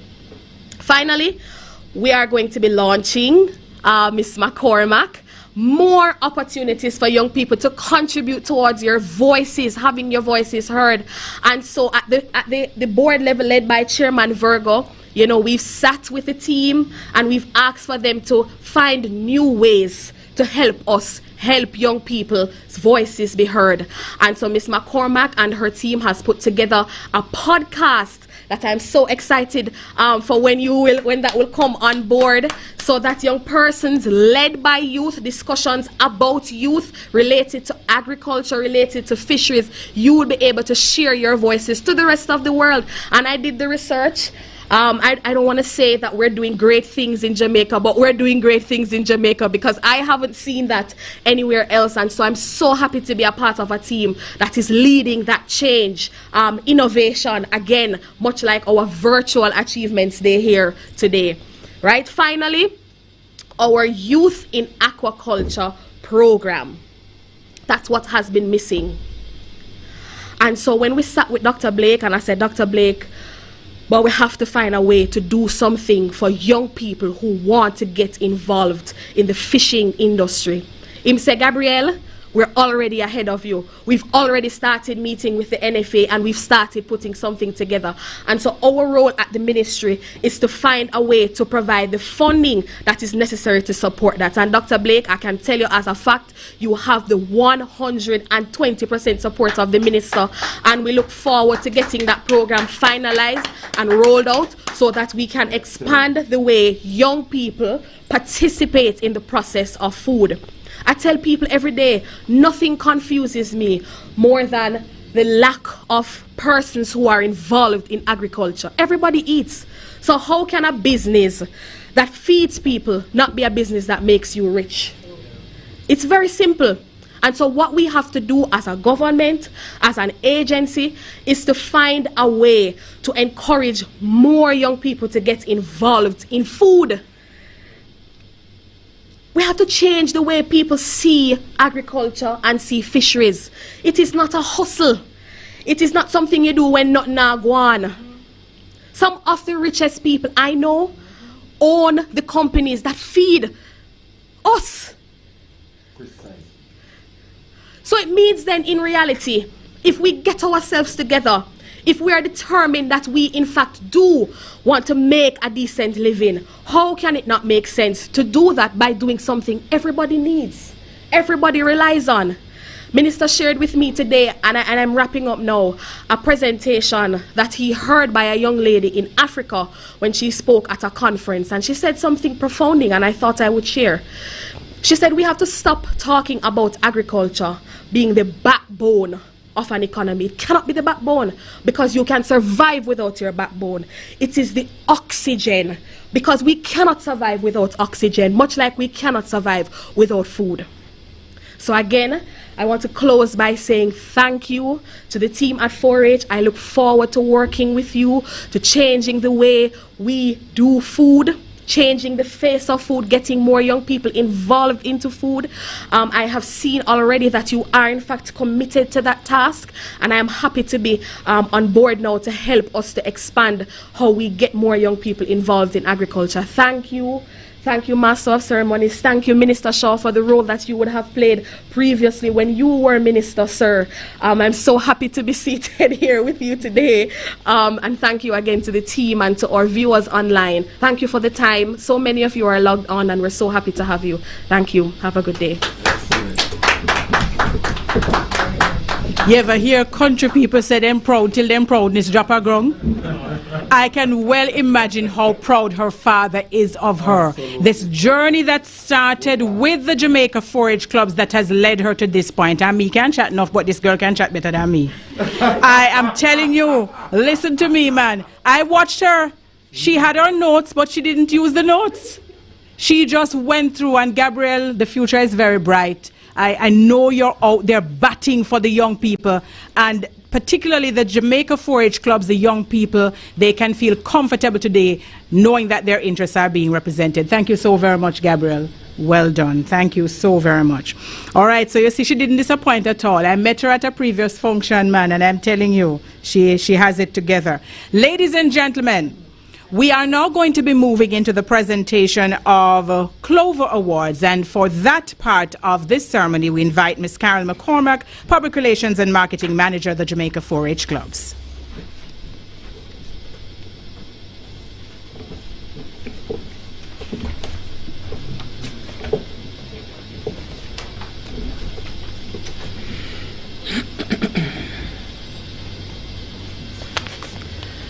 Thank you very much, Althea, Madam Master of Ceremonies, and my co-host for today. All protocols observed. The pleasure is mine this afternoon to preside over what can easily be described as one of the high points of today's proceedings, the presentation of the Clover Awards. The Clover Awards is the highest award that is presented by the Jamaica 4-H clubs, not only to outstanding 4-H volunteers, but also outstanding Jamaicans who exemplify themselves of good report. And ladies and gentlemen, this year, for 2021, we have 3 awardees.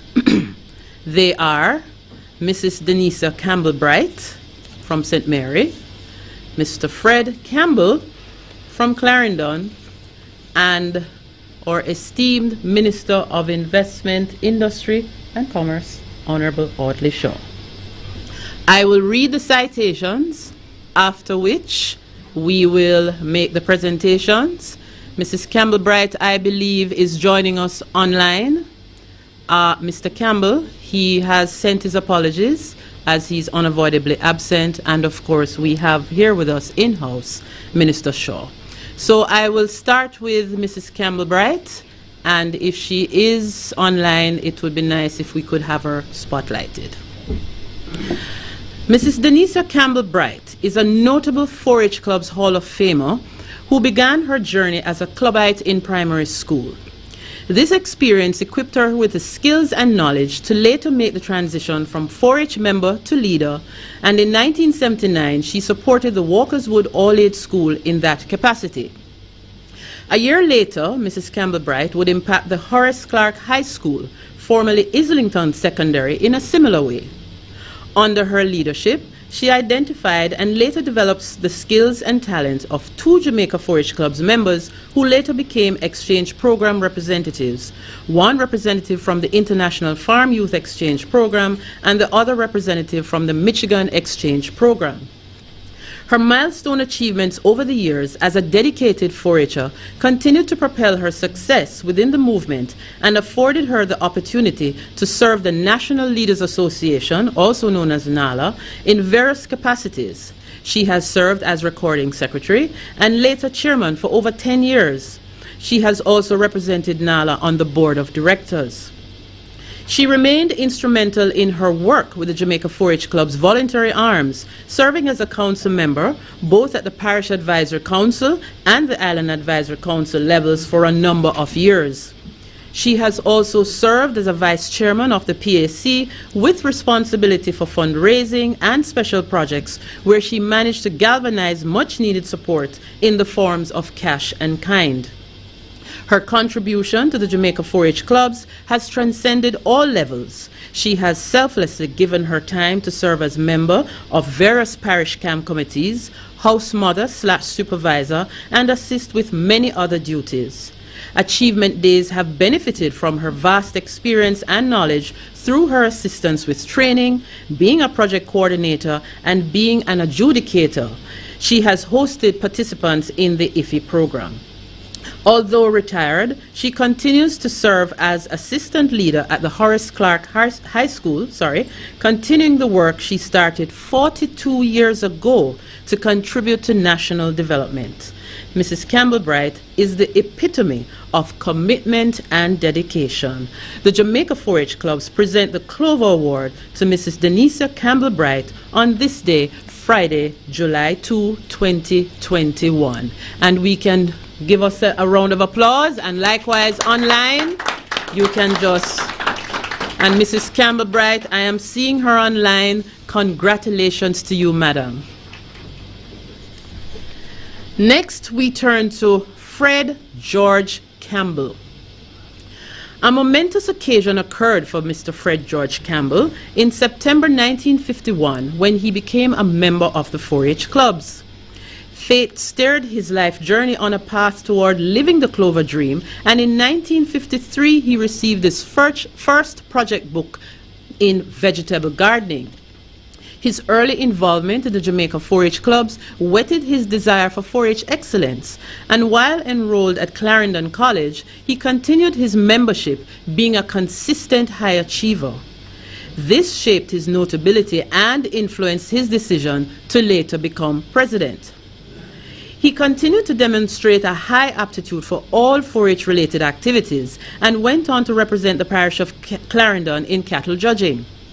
This experience led him to captain the Jamaica cattle judging team at the Royal Agricultural Show in Cambridge, England in 1960. He placed third individually in the world, while Team Jamaica placed second. Additionally, Mr. Campbell was adept at driving and servicing the tractors owned and operated by the Jamaica 4-H Clubs. The 60s continued to be rewarding to Mr. Campbell as he continued to distinguish himself as a solid 4-H'er. During the period 1961 to 1962, he became 4-H club leader for Boys Town and established a pig rearing project. Within the same period, 1962 to be exact, he was selected as Jamaica's first representative for the International Farm Youth Exchange IFI program with host states Pennsylvania and Illinois in 1962. This representation continued as follows: Switzerland, 1965, Colorado Springs, 1972, Christchurch, New Zealand, 1977, Washington, D.C., 1982, and Adelaide, Australia, 1988.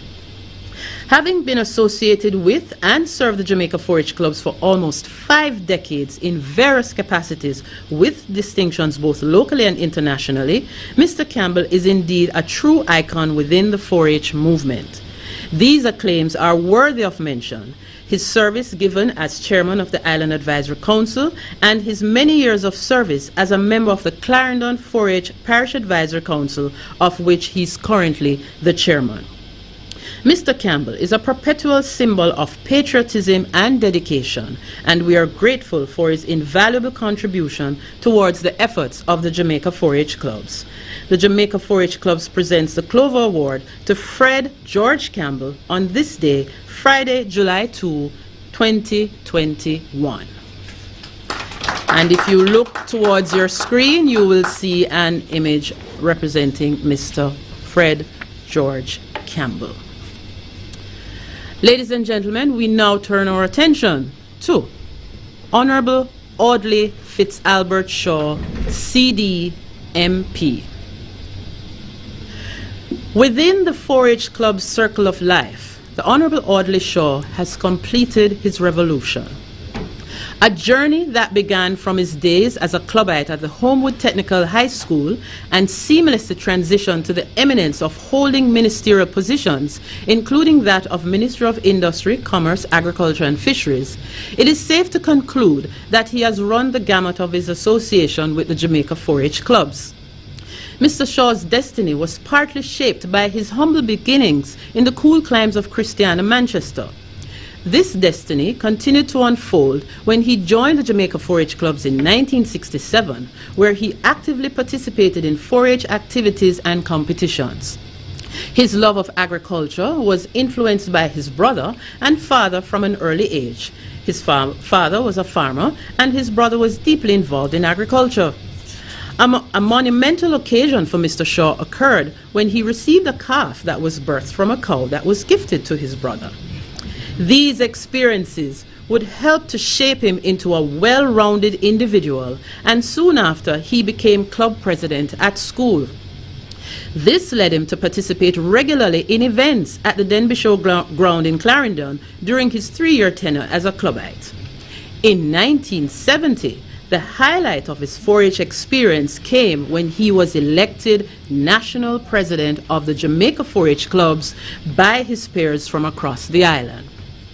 This solidified his love and dedication to the 4-H, where even after leaving to study overseas, the 4-H clubs and agriculture still remained dear to his heart. This is best expressed through his consistent financial and other forms of support given to the Manchester 4-H clubs over the years. While overseas, he studied at the Northern Illinois University, where he obtained his Bachelor of Arts and Master of Arts degrees in journalism and marketing, finance, and public relations, respectively. Returning to Jamaica in 1981, Mr. Shaw worked at the then Jamaica National Investment Promotion Limited, JNIP, now JAMPRO, in its local and overseas marketing offices. Added to his various appointments in the private and public sector, he entered representational politics in 1993 and was elected Member of Parliament for North East Manchester.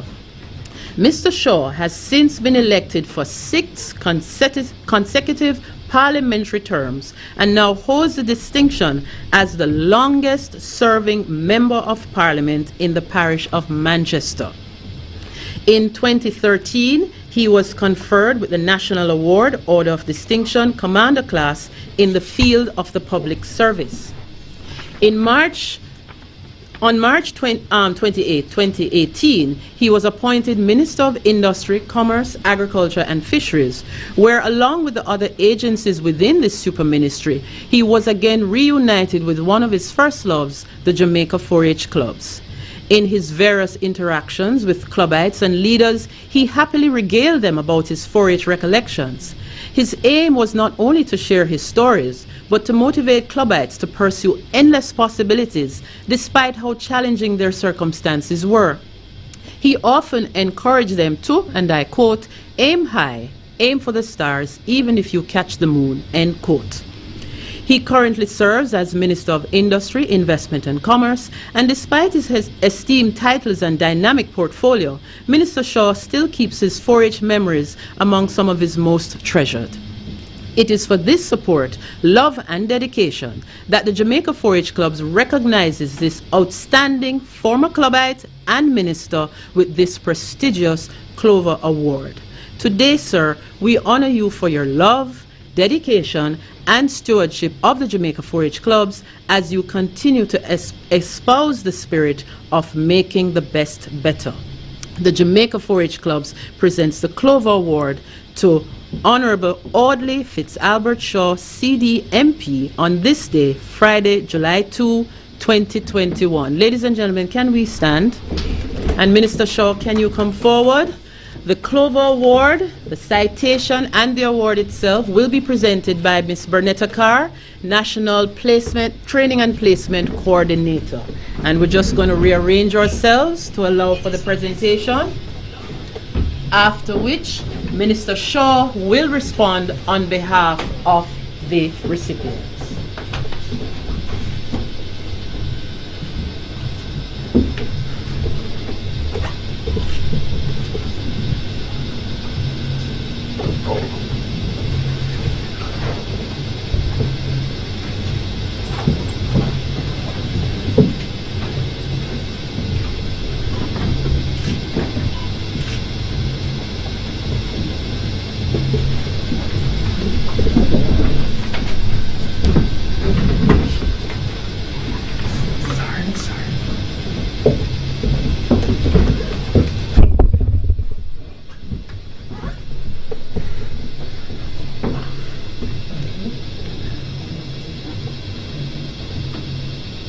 Gabby, photo.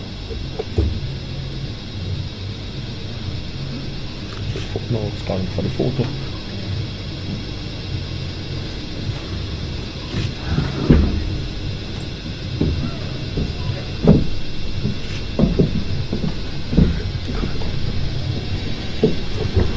Can't see it.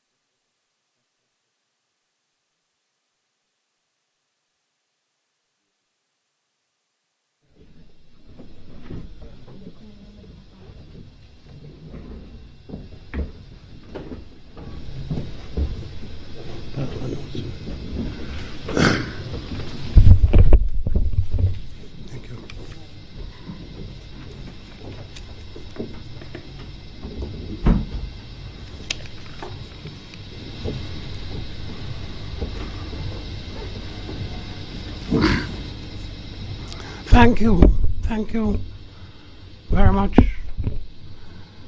Ms. McCormack. Let me recognize, maybe not, can't do everybody because of time, but let me recognize Mrs. Denise Antonio, the resident representative in Jamaica for the United Nations Development Program, Mr. Chairman of the 4-H Clubs, Mr. Colin Virgo, who is a Manchester man just like me, Dr. Ronald Blake, the Executive Director of the Jamaica 4-H Clubs, Ms. Gabrielle Hilton, who is representing the Honorable Floyd Green, Minister of Agriculture, all of our other participants and clubites, everyone, clubites everywhere. I want to say good afternoon and to say how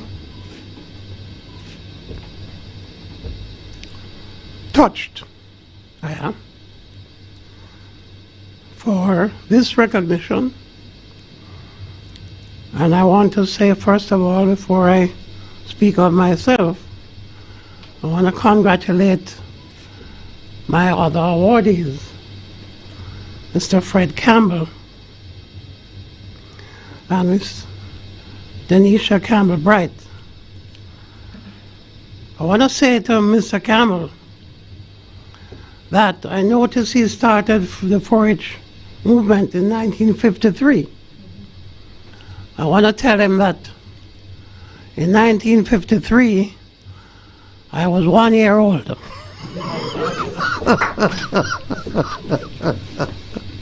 I was born in 1952. And note that he was a cattle judge, among other things, and he has a pretty good, extensive record in the 4-H movement. And I want to use this opportunity to say to Mr. Campbell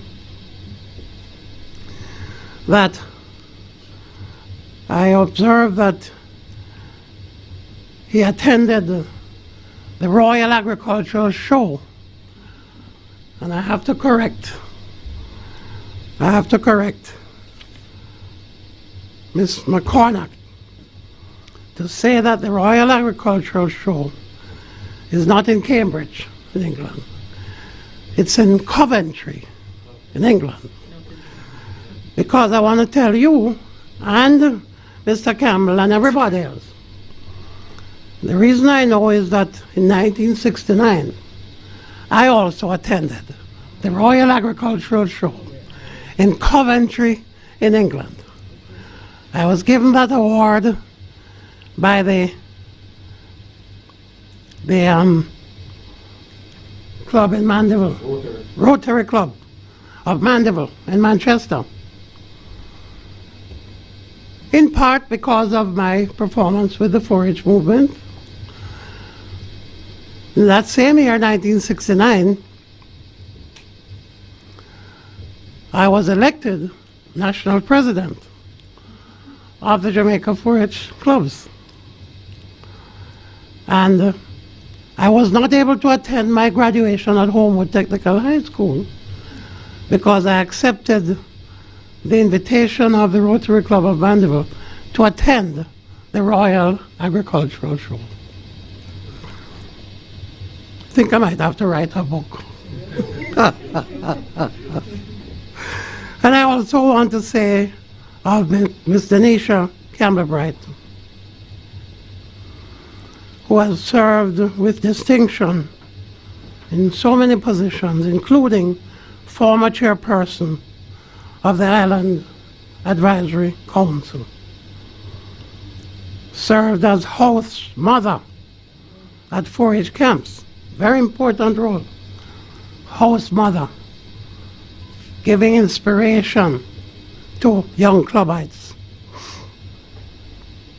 We give God thanks for both of them, and I want to just say, it won't be very long, I really want to just say that first of all, I want to commend the 4-H movement on the fact that you continue to grow from strength to strength.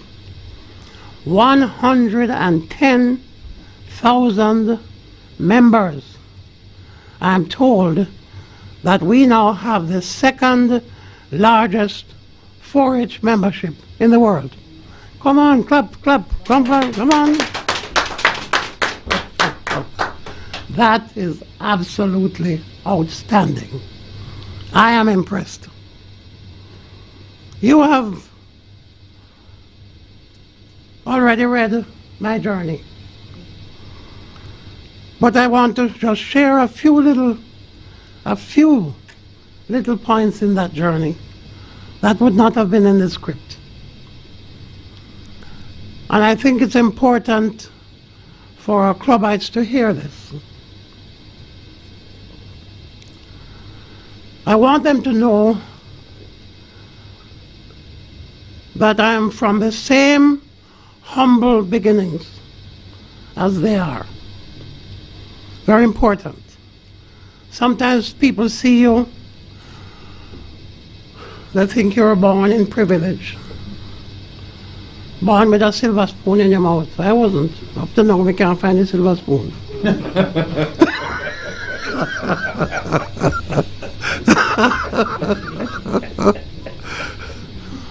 But I was born in humble circumstances. I used to help my dad milk the cows, take the milk up to the main road for the milk truck to receive it, come back down to get ready for school. And then I would walk. Well, we had to help him feed the pigs too, right?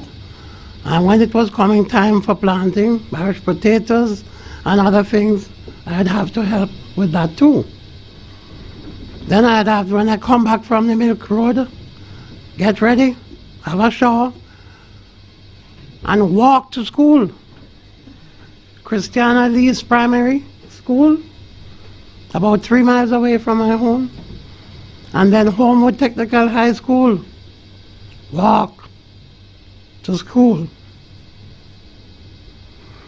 At Homewood, I was president of the 4-H club at Homewood. Before, of course, before I became national president, I was president of the club at Homewood. And all of this just brings back memories. And I just want to say to all of the clubites, don't worry about how you start. It's not about how you start. It's about how you finish. Aim high, as you quoted me as saying. Aim for the stars. Don't let anybody fool around with your ambition. Place yourself, think of yourself as a perfect human being and strive to achieve perfection. And I want to say to you as I'm wrapping up, it's not how you start, it's how you finish.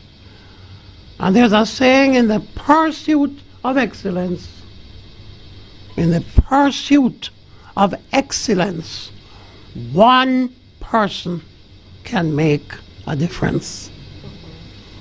Let that one person be you.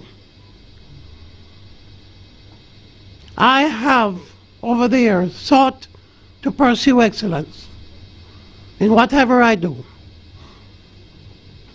I went to Northern Illinois University in DeKalb, Illinois.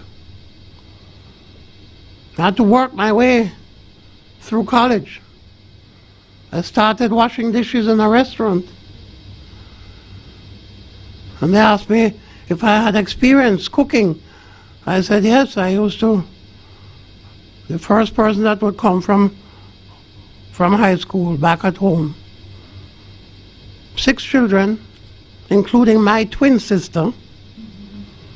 Fortunately for my twin sister, we are not identical.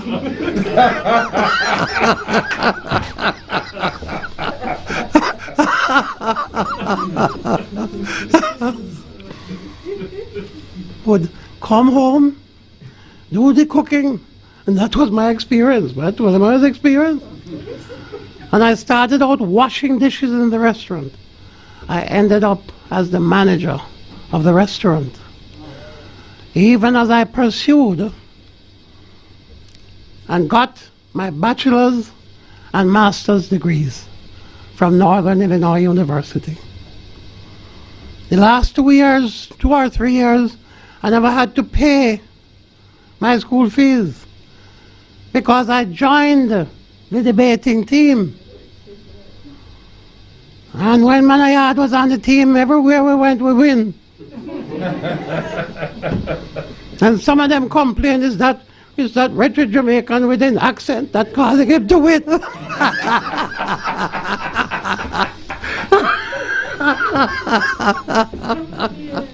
Anyway, it's a true story.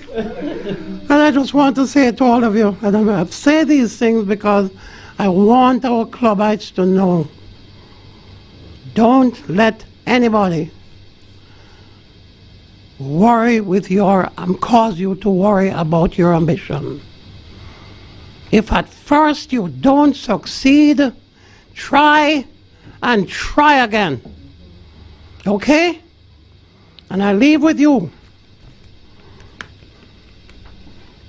Because my mother would sit around the organ. And all the children would sing songs together. And we would read the Bible. I leave with you the book of Micah chapter 6 verse 8. What does the Lord require of us? To do or to act justly, to love mercy, and to walk humbly with thy God. May God bless you all. Thank you.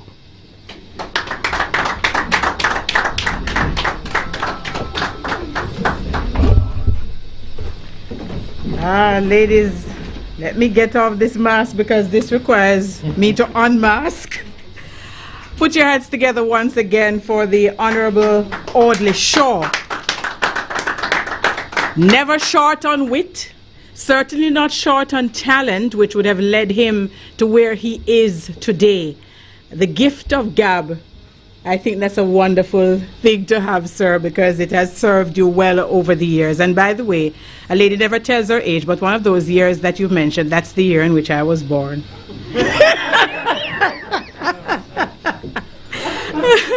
I tell you, all right. Congratulations to all of the Clover awardees once again, Mrs. Denise Campbell-Bright, Mr. Fred Campbell, and the Honorable Audley Shaw. And, you know, those clubites who are on now, the young people, I just want to encourage you. Look at what you're aspiring for and toward and where it is that you are going, because the future is bright. I am very confident in the future of agriculture and fisheries and agro-processing, all of that pulled together in this country of ours. All right, so Carol and I have a lot of work left to do because there are a lot of giveaways to be done. But before we get to that, ladies and gentlemen, please allow me to acknowledge the technical team. They have not had a bathroom break. I don't know if I recall seeing them eat, but it has been absolutely fantastic. These gentlemen who are teaching me how to use television, thank you so very much. An amazing, amazing team. Thank you so very much to the team, the technical team. A job well done, and you still have more work to do because you don't done till we done. And then when we're finished, you're going to have to pack up. All right. All right, so let me welcome Carol back up here. Carol, you're going to take lead. I think I might have to kick off my shoes after all the standing that I have been doing. So Carol is going to come on back up, and we're going to share this duty because it's a lot to go through. Come, Carol. We'll start with you. Man, I tell you, I don't know if it's coincidental that as we're about to announce the winners, I hear some liquid blessings on the outside. Please do not call that lady's name. Elsa? Not yet, Elsa, not yet. All right, so I started off earlier today by asking you to walk back to when we go to Denby, when at this time you would be strutting across the platform to come and collect your trophies. Now, come forward now, fast forward. You're going to strut across the virtual platform to collect these trophies. Ladies and gentlemen, it is that high time when we announce the winners in the categories that we have this year. And you would have heard throughout the day that because of existing circumstances, usually we would have up to 30 competitive events, and we have now come down to 13. You would have also heard that we have included new events, and you would have also heard that what then we call the 4-H Boy and 4-H Girl of the Year competition has this year been rebranded the 4-H Ambassadors, male and female. And with that, ladies and gentlemen, I am going to do the first leg of this two-woman relay, and it's called the prize giving relay. So we start with seed identification and germination, and I'm going to work with the technical team here, because while I announce, I ask you to pay attention to the screen where we will show you the photos of those winners and the categories in which they fall. So seed identification and germination will start with 3rd place. I hope that's what we have there. Wonderful. So in 3rd place, from the parish of Hanover, Ariana Allen. And let me just say that in this competitive event, the prizes here are sponsored by the Digital Foundation, the SGP GEF program from the UNDP, Prose Plant Nursery, as well as Louis Scotch Nursery and Seeds, and Hodder Education Limited. So let's go again. 3rd place, Ariana Allen, from Hanover, and she will receive seeds and a stationery gift bag. And the cubbies, may I remind you that these are the clubbites between the ages of 5 and 8 years. In 2nd place, from St. Mary, Lamarco Coburn. Lamarco Coburn. And Lamarco will get for himself a crop kit, which is seed tray and seeds, and a Columbina gift basket. And in 1st place, Akira Natalia Davis from the parish of Westmoreland, who will receive crop kit, again, seed tray and seeds, and a transplanter, and a tablet courtesy of the Digital Foundation. And that's for seed identification and germination. Next, we go on to plant propagation technique, also known as grafting. And these are for the clubbites between the ages of 13 to 15 years. In 3rd place, from St. Thomas, Melisha Scott. Melisha Scott from St. Thomas, and she will receive grafting tool and seeds, seedlings, fruit trees and seed trays, and textbooks. And these are sponsored by the SGP program and Hodder Education. In 2nd place, Renisha Bernard from Hanover. Renisha Bernard. And she will receive, courtesy of SGP, Hodder, and Prose Plant Nursery, grafting tool and seeds, seed trays, fertilizer, stationery gift bag, and textbooks. And in 1st place, for plant propagation technique, from St. James, Cheyenne Blake. Cheyenne Blake, and she will receive grafting tools, crop kit, seed trays, fertilizer, a tablet courtesy of Digital Foundation, and textbook courtesy from Hodder. And the crop kits are provided by Prose Plant Nursery.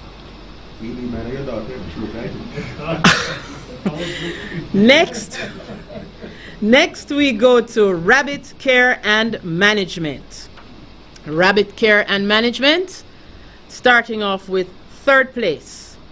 3rd place, from St. Elizabeth, Janaya Coot. Janaya Coot, I hope I'm pronouncing the name correctly.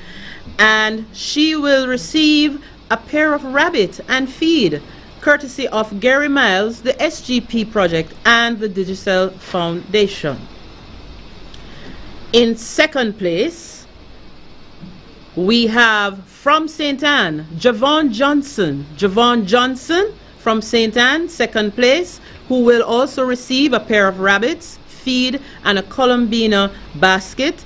And these prizes are sponsored by Miles Rabbitry out of Portland, the SGP project, Louis Scotch Nursery and Seeds, and the Mega Marketing Limited. And in 1st place for rabbit care and management, from Hanover, Tichelle Thompson. Tichelle Thompson, and she will receive a pair of rabbits and feed as well as a tablet, courtesy of the Digital Foundation. And these prizes are sponsored by Gary Miles, SGP, and of course, I did say Digital Foundation. And rabbit care and management are for the clubites between the ages of 9 and 12 years. And of course, we also have our trophies, which we will also be presenting to them at an appropriate time. Next, we go on to agriculture technology and innovation. Agriculture technology and innovation, and this covers clubites between the ages of 15 and 30 years of age. In third place, Shanna K. Henry out of Hanover. Shanna K. Henry from Hanover, and Shanna K. will receive and it is, this goes according to teams as well. It can be a single member in the team as well as up to 4 persons. And Shanna K, she's a single person in this category. She came third, and she will receive, courtesy of the SGP, a 50-foot hose, seeds, and seed trays. Second place, we have the Fairfield Community Club from Manchester. Fairfield Community Club. And this is a 3-member team, and courtesy of the SGP, they will receive a sprayer, seeds and seed trays, as well as a 50-foot hose. And in first place, agriculture technology and innovation, the Abilities Foundation out of St. Andrew, and this is a 4-member team, and they will receive a tablet, courtesy of the Digital Foundation, seeds and seed trays, a 100-foot hose, and a gift basket. So these are the first 4 presentations, and I now hand over the baton to Althea.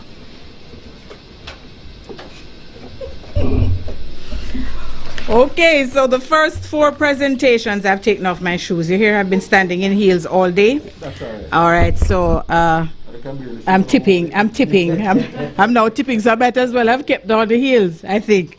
All right, so ladies and gentlemen, we say congratulations to the first set of winners, and we have to congratulate them because it is outstanding work that they have been doing. Well, let me turn my sheet, and I'm going to do just as Carol did, and starting from the bottom, I believe then that as we move to number 5, we should have in third place Jason Malcolm out of the parish of Westmoreland.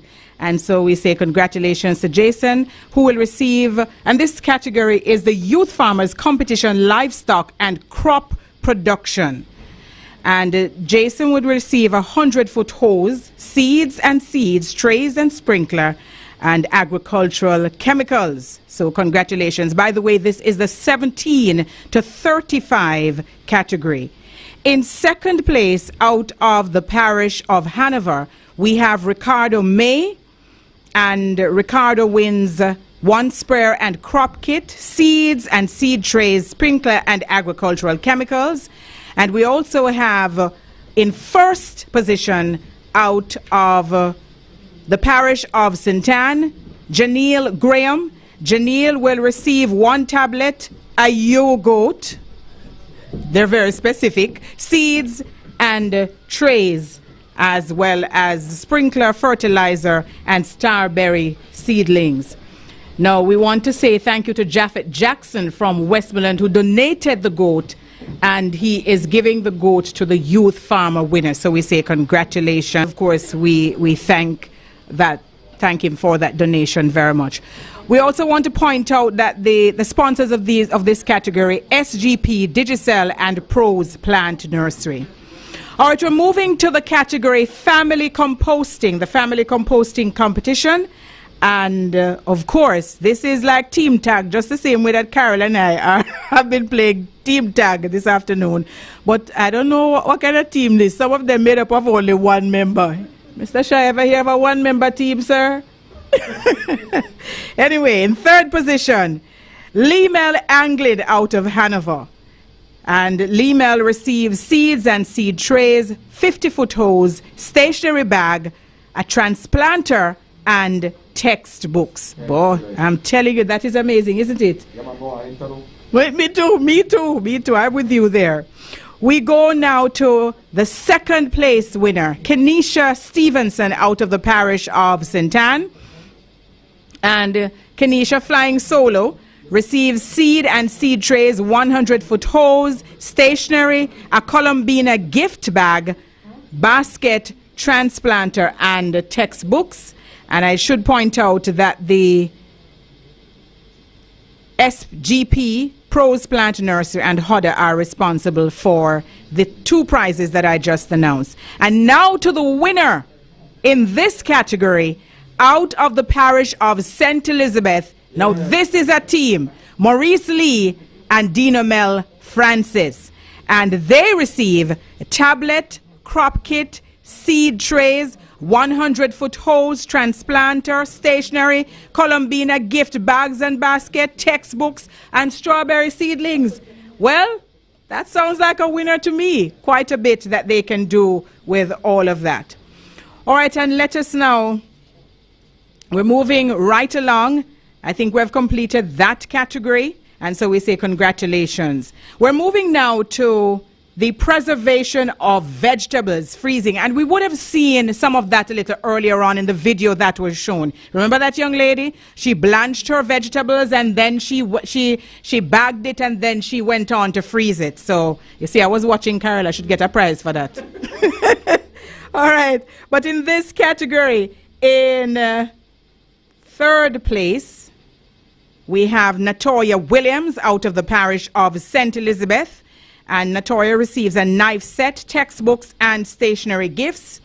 This, by the way, is a 12 to 30 category. Out of the parish of St. Mary, in second position, we have Sashane Cohen.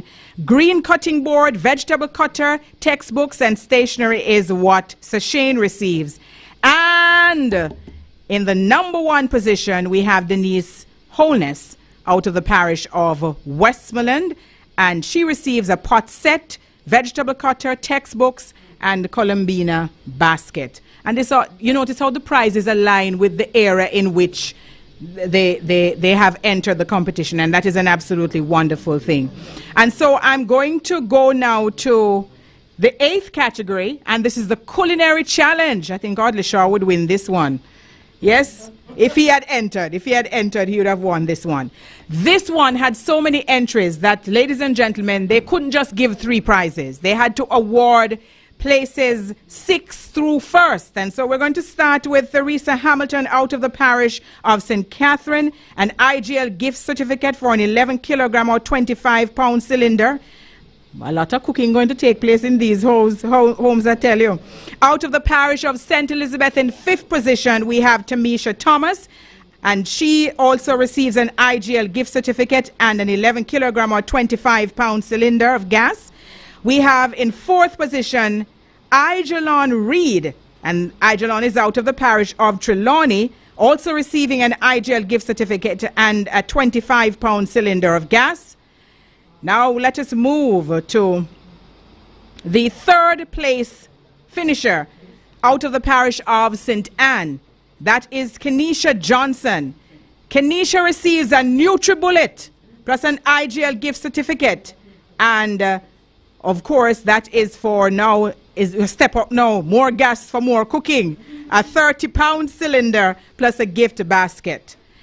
We also have in 2nd position out of the parish of St. James, Imari Brown. Now, Imari receives a toaster oven, an IGL gift certificate, also a 30-pound gas cylinder and gift basket. By the way, they're not just getting the cylinder. You hear it, gonna have gas in there. So when I say that, I don't want you to think it's the empty cylinder they're going to get. They can't cook with that at all. But we really want to thank IGL for sponsoring this segment, as well as the Heart Foundation and SGP. And see me, I'm trying to figure out whether or not I've completed them all. I get so excited about giving away that I'm just moving along. So I've completed my 4 categories. Welcome back, Carol, to continue. We have one more? Oh, yes, we didn't announce 1st place, but I'm very out of order. let us then congratulate in first place Chanel Peart. I was just saving the best for last. Out of the parish of Manchester. We say congratulations to Chanel Peart in first position. And Chanel receives a 10-piece pot set, IGL gift certificate, a 30-pound gas cylinder, and a gift basket. So you see these two gentlemen beside me, they're from the parish of Manchester. I'm from the parish of Manchester. And so I'm very much in favor of Chanel winning this, this first prize. Put your hands together and welcome back, Carol. I played no role in this election. You know, I'm not sure what I go on, you know. So many Manchesterians inside the house. Well, it's okay, ladies and gentlemen. I am from St. Andrew. Thank you. All right, and you're in my parish. All right. So we're coming down now. I mean, normally a relay is 4 legs, no? But this one is 3. So this is not a relay. This is a tripod. All right. So the next event is poster competition. And that's art representation. Poster competition, poster presentation. And in third place, from St. James, we have Lenice Johnson. Lenice Johnson from St. James, and Lenice will receive, and this is in the age range 9 to 12 years, Lenice will receive an art set. In second place, from, see there, that parish again, Manchester, Kejon Fagan. Kejon Fagan from Manchester, and Kejon will receive an art set and stationery gift bag.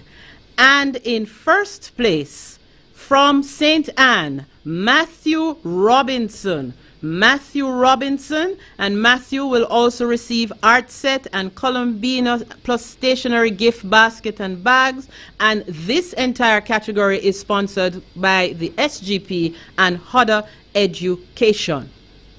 Next we go up to still in poster competition, but this time now art presentation. So before it was poster, now it's art.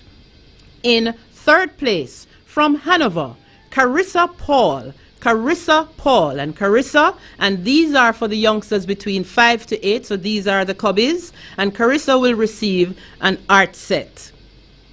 Second place, Manchester, from Manchester, Michaela Copeland, and Michaela will also receive an art set plus a stationery gift bag.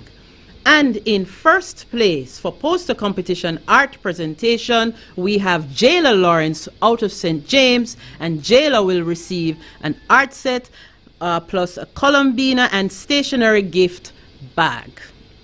So that's for the poster competition. Now, you see, if it wasn't for the fact that we had it nicely scheduled on the screen, I would have juggled it a bit. But I can't because I don't want to mix them up. I can. All right, so me juggle, man. Me a DJ, me a juggle. All right, so the next category was the 4-H Youth Ambassador, but that is like the cream of the crop, so I can't announce that now. That one has to stay until last because that is the biggie. Yes, $1 million, and I must just say from now, they're my cousins. All right.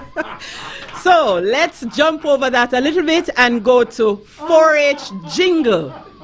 The 4-H jingle. Boy, Mr. Virgo, make you laugh so hard, man. The 4-H jingle. In third place for the 4-H jingle, we have Kemisha Taylor from Hanover. Kemisha Taylor from Hanover. And Kemisha will receive textbooks and gift baskets, and this category is sponsored by SGP and Hodder Education. In second place, from St. James, we have Levia Campbell.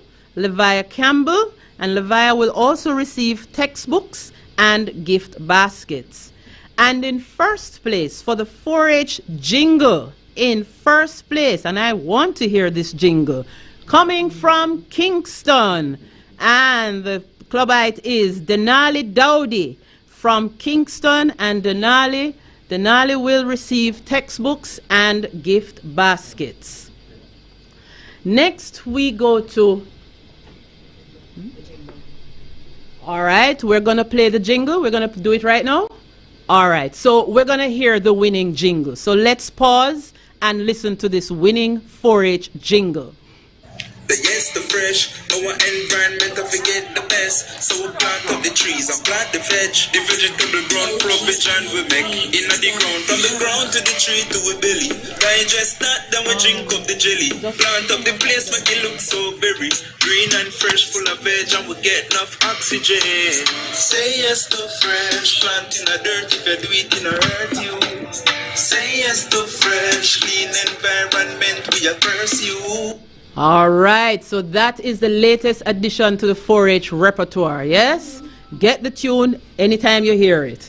Next, we go now to public speaking. Public speaking, and this category is sponsored by Flow Foundation, Heart Foundation, SGP, and HODA Education. And in third place, we have from Westmoreland, Michaelia Smith, and Michaela will receive textbooks and gift baskets. In second place, from Hanover, we have Dane Egler. Dane Egler, who also receives textbooks and gift baskets. And in first place for public speaking, Rondre Elliott from St. Elizabeth, and Rondre will receive textbooks, gift baskets, and a tablet. And you heard earlier of the special Jamaica 4-H Club's 81st anniversary bursary, which we are presenting to Kelsey Jones. Kelsey Jones, the aspiring veterinarian. She's out of Portland, and we are making this presentation to her of $100,000. And this is also sponsored through the Digital Foundation and HODA. So we say congratulations to Kelsey, and we are very happy to be part of her journey. So now, ladies and gentlemen, the moment you have been waiting for. The 4-H Youth Ambassador Male and Female category for 2021. They are special in more ways than one because they are the first recipients in this rebranded category, and they are the first recipients at a virtual National Achievement Expo. So they are pioneers in any way you take it. So, virtual, no, them need the actual cash, sir. Oh, Lord, my goodness gracious. All right, so they're getting the actual cash, no virtual, okay? All right, so for the, let me straighten the glasses now. All right, so let's start with ladies first. So we didn't have a 1, 2, 3. So we have first and second runner-up. So in the second runner-up category, for the the Youth Ambassador female, she is from St. Andrew, and she is Dejanay Jackson. Dejanay Jackson from St. Andrew, and she will receive a Columbina gift basket as well, courtesy of, let me see here, this category is sponsored by Flow Foundation, Mega Marketing Limited, SGP, Louis Scotch Nursery Seeds, and HODA. So she will receive a gift basket, seed tray, and textbooks. And ladies and gentlemen, your new, very new Youth Ambassador female. You know, I kind of like to do this part, you know, because I like to, you know, kind of tickle the nerves a little bit. This young lady, she hails from the West. So start counting down your parishes that are located in the West. This young lady, courtesy of the Ministry of Agriculture and Fisheries, the Digital Foundation, 4-H, T. Geddes Grant, and HODA Education, will receive $1 million in cash, a tablet, and a T. Geddes Grant basket, and she is no other than Driana Hill from St. James. So behold, your new 4-H Youth Ambassador female. All right, so now we get the females out of the way. It's time to go to the males. So second in this category, and this young man will receive a tablet, a Columbina gift basket, seeds, seed tray, hose, and textbooks. And we have here from St. Elizabeth, Deshaun Francis. Deshaun Francis from St. Elizabeth. And your new Youth Ambassador, 4-H Club's Youth Ambassador male. Now this is interesting because he also hails from the western side of the island. So they can just skip across a boundary and visit each other. And he will receive $1 million in cash, a tablet, a T. Geddes Grant gift basket, and textbooks. And again, these prizes are sponsored by the Ministry of Agriculture and Fisheries, Digital Foundation, 4-H Clubs, and T. Geddes Grant and Hodder Education. And he is Kristen Chambers from Westmoreland. So ladies and gentlemen, your new 4-H Youth Ambassador, male and female, Kristen Chambers from Westmoreland and Driana Hill from St. James. And with that, ladies and gentlemen, that concludes the prize giving exercise for this virtual National Achievement Expo. And I now hand you back over to my, oh, she has replaced her heels because she can't tip any further, Althea Mackenzie. So I'm vertically challenged, so I still would have had to tip. But absolutely fantastic work from our young people. Let's just acknowledge them once again. Put your hands together for them. We're little, but we're supposed to be able to make a good amount of noise. Congratulations to all of the winners in all of the various categories.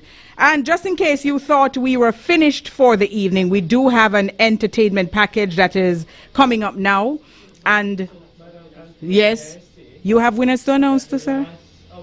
Mm-hmm. If you're not a star here, you'll all walk away with a 4-H produced pen. Oh, I get a gift too. I get a prize. Oh, that is lovely. And this, Dr. Blake, this is very, very good because absolutely wonderful. And so we, on behalf of my other recipients, I say thank you.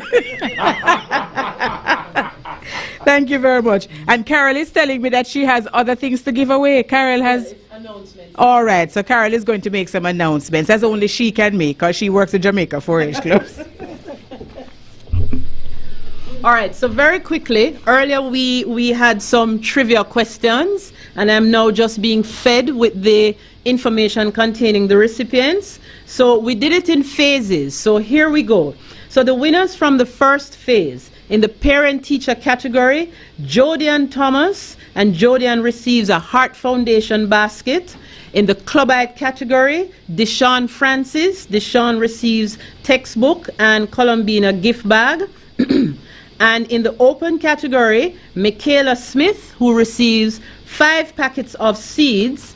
And the questions on the event, this goes to Kristen Chambers, and Kristen will receive a stationery cup gift package. And I am also to tell you that these prizes will be sent to the respective parish offices, so they will contact you to make arrangements for the prizes. The question in the Cubbies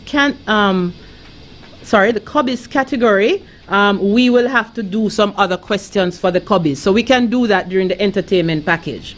All right, so in the second phase now, for parent-teacher, Samantha Mary, who receives a tablet. For Clubite, Buena Walters, textbook and Columbina gift bag. The open category, Serena Sterling, Heart Foundation basket and 5 packets of seeds. And again, so these were in the second phase.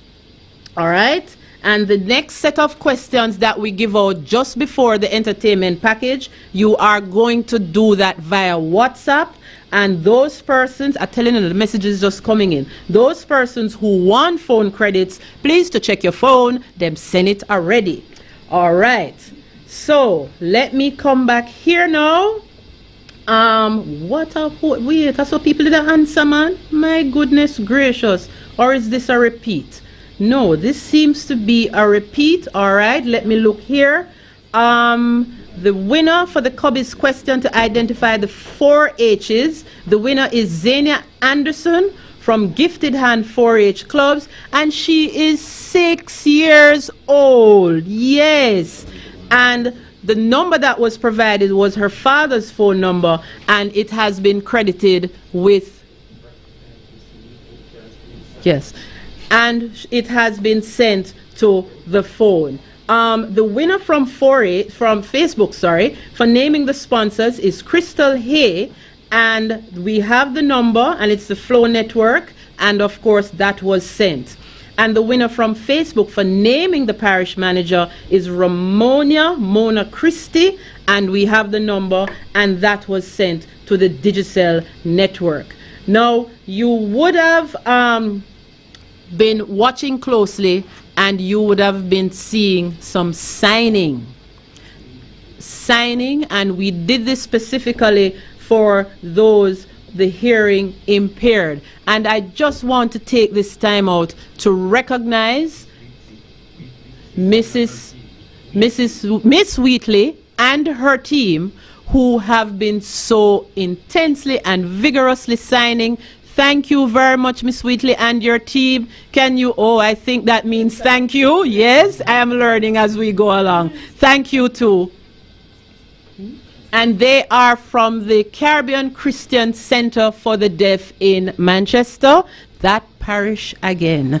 But it's a good parish. It's a good parish. It's all right. St. Andrew Hill enough. All right. So thank you very much to you and your team. So Althea, you want to close it out now? All right. I'll see what I can do, Carol. I'll see what I can do.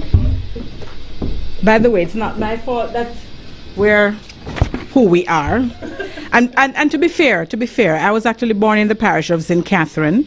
I spent the first 5 years of my life in Clarendon, but the rest of my formative years spent in the parish of Manchester. I went to most schools in Manchester though, so I claim Manchester.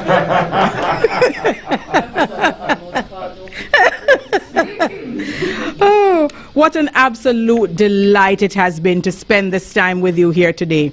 I've been working from home since March 21 last year, and so I don't come out often.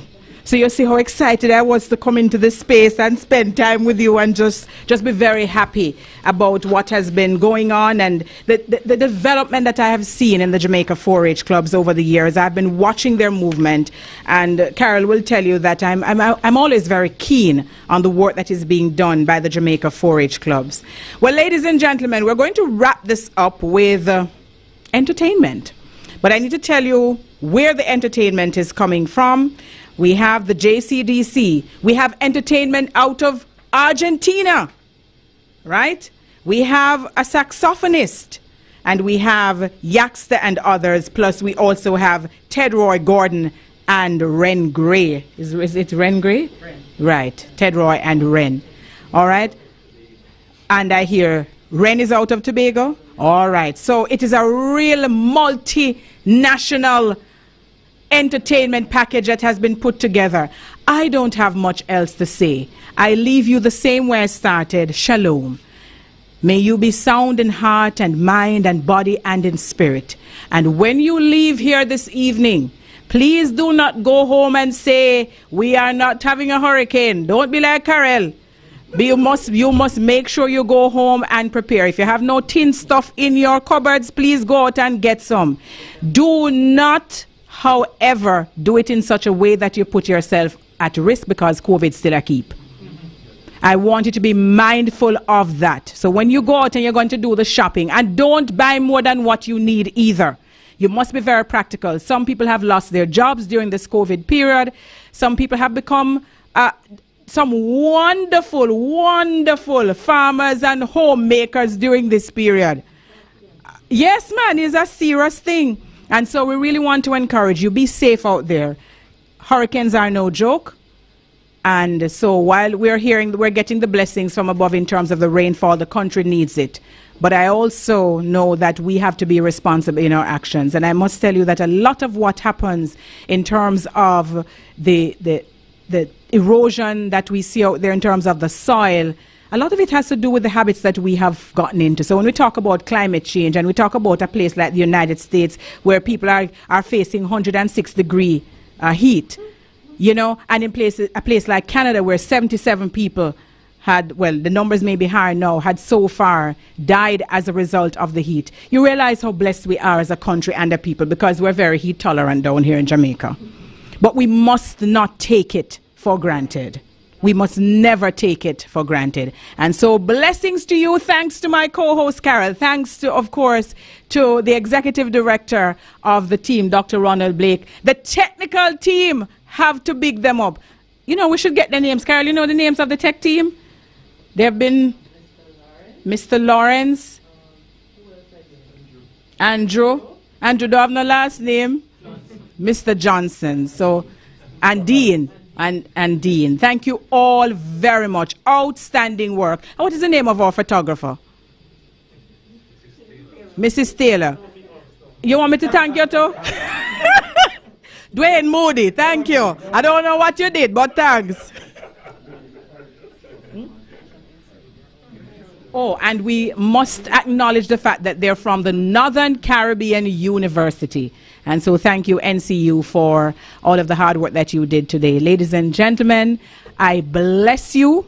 And we look forward to next year. I don't know if it will be virtual. Only time will tell. But until then, walk good and be kind to someone.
Congratulations for this great event, this great meeting, and all the best from the newest 4-H in the world, Argentina.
Congratulations, Jamaica. Congratulations, Jamaica. Congratulations, Jamaica. Congratulations, Jamaica.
veg. The vegetable ground provision we make. In the ground, from the ground to the tree to we belly. Digest that, then we drink up the jelly. Plant up the place, make it look so very green and fresh, full of veg, and we get enough oxygen. Say yes to fresh, planting a dirt, if you do it, it no hurt you. Say yes to fresh, clean environment, we a curse you.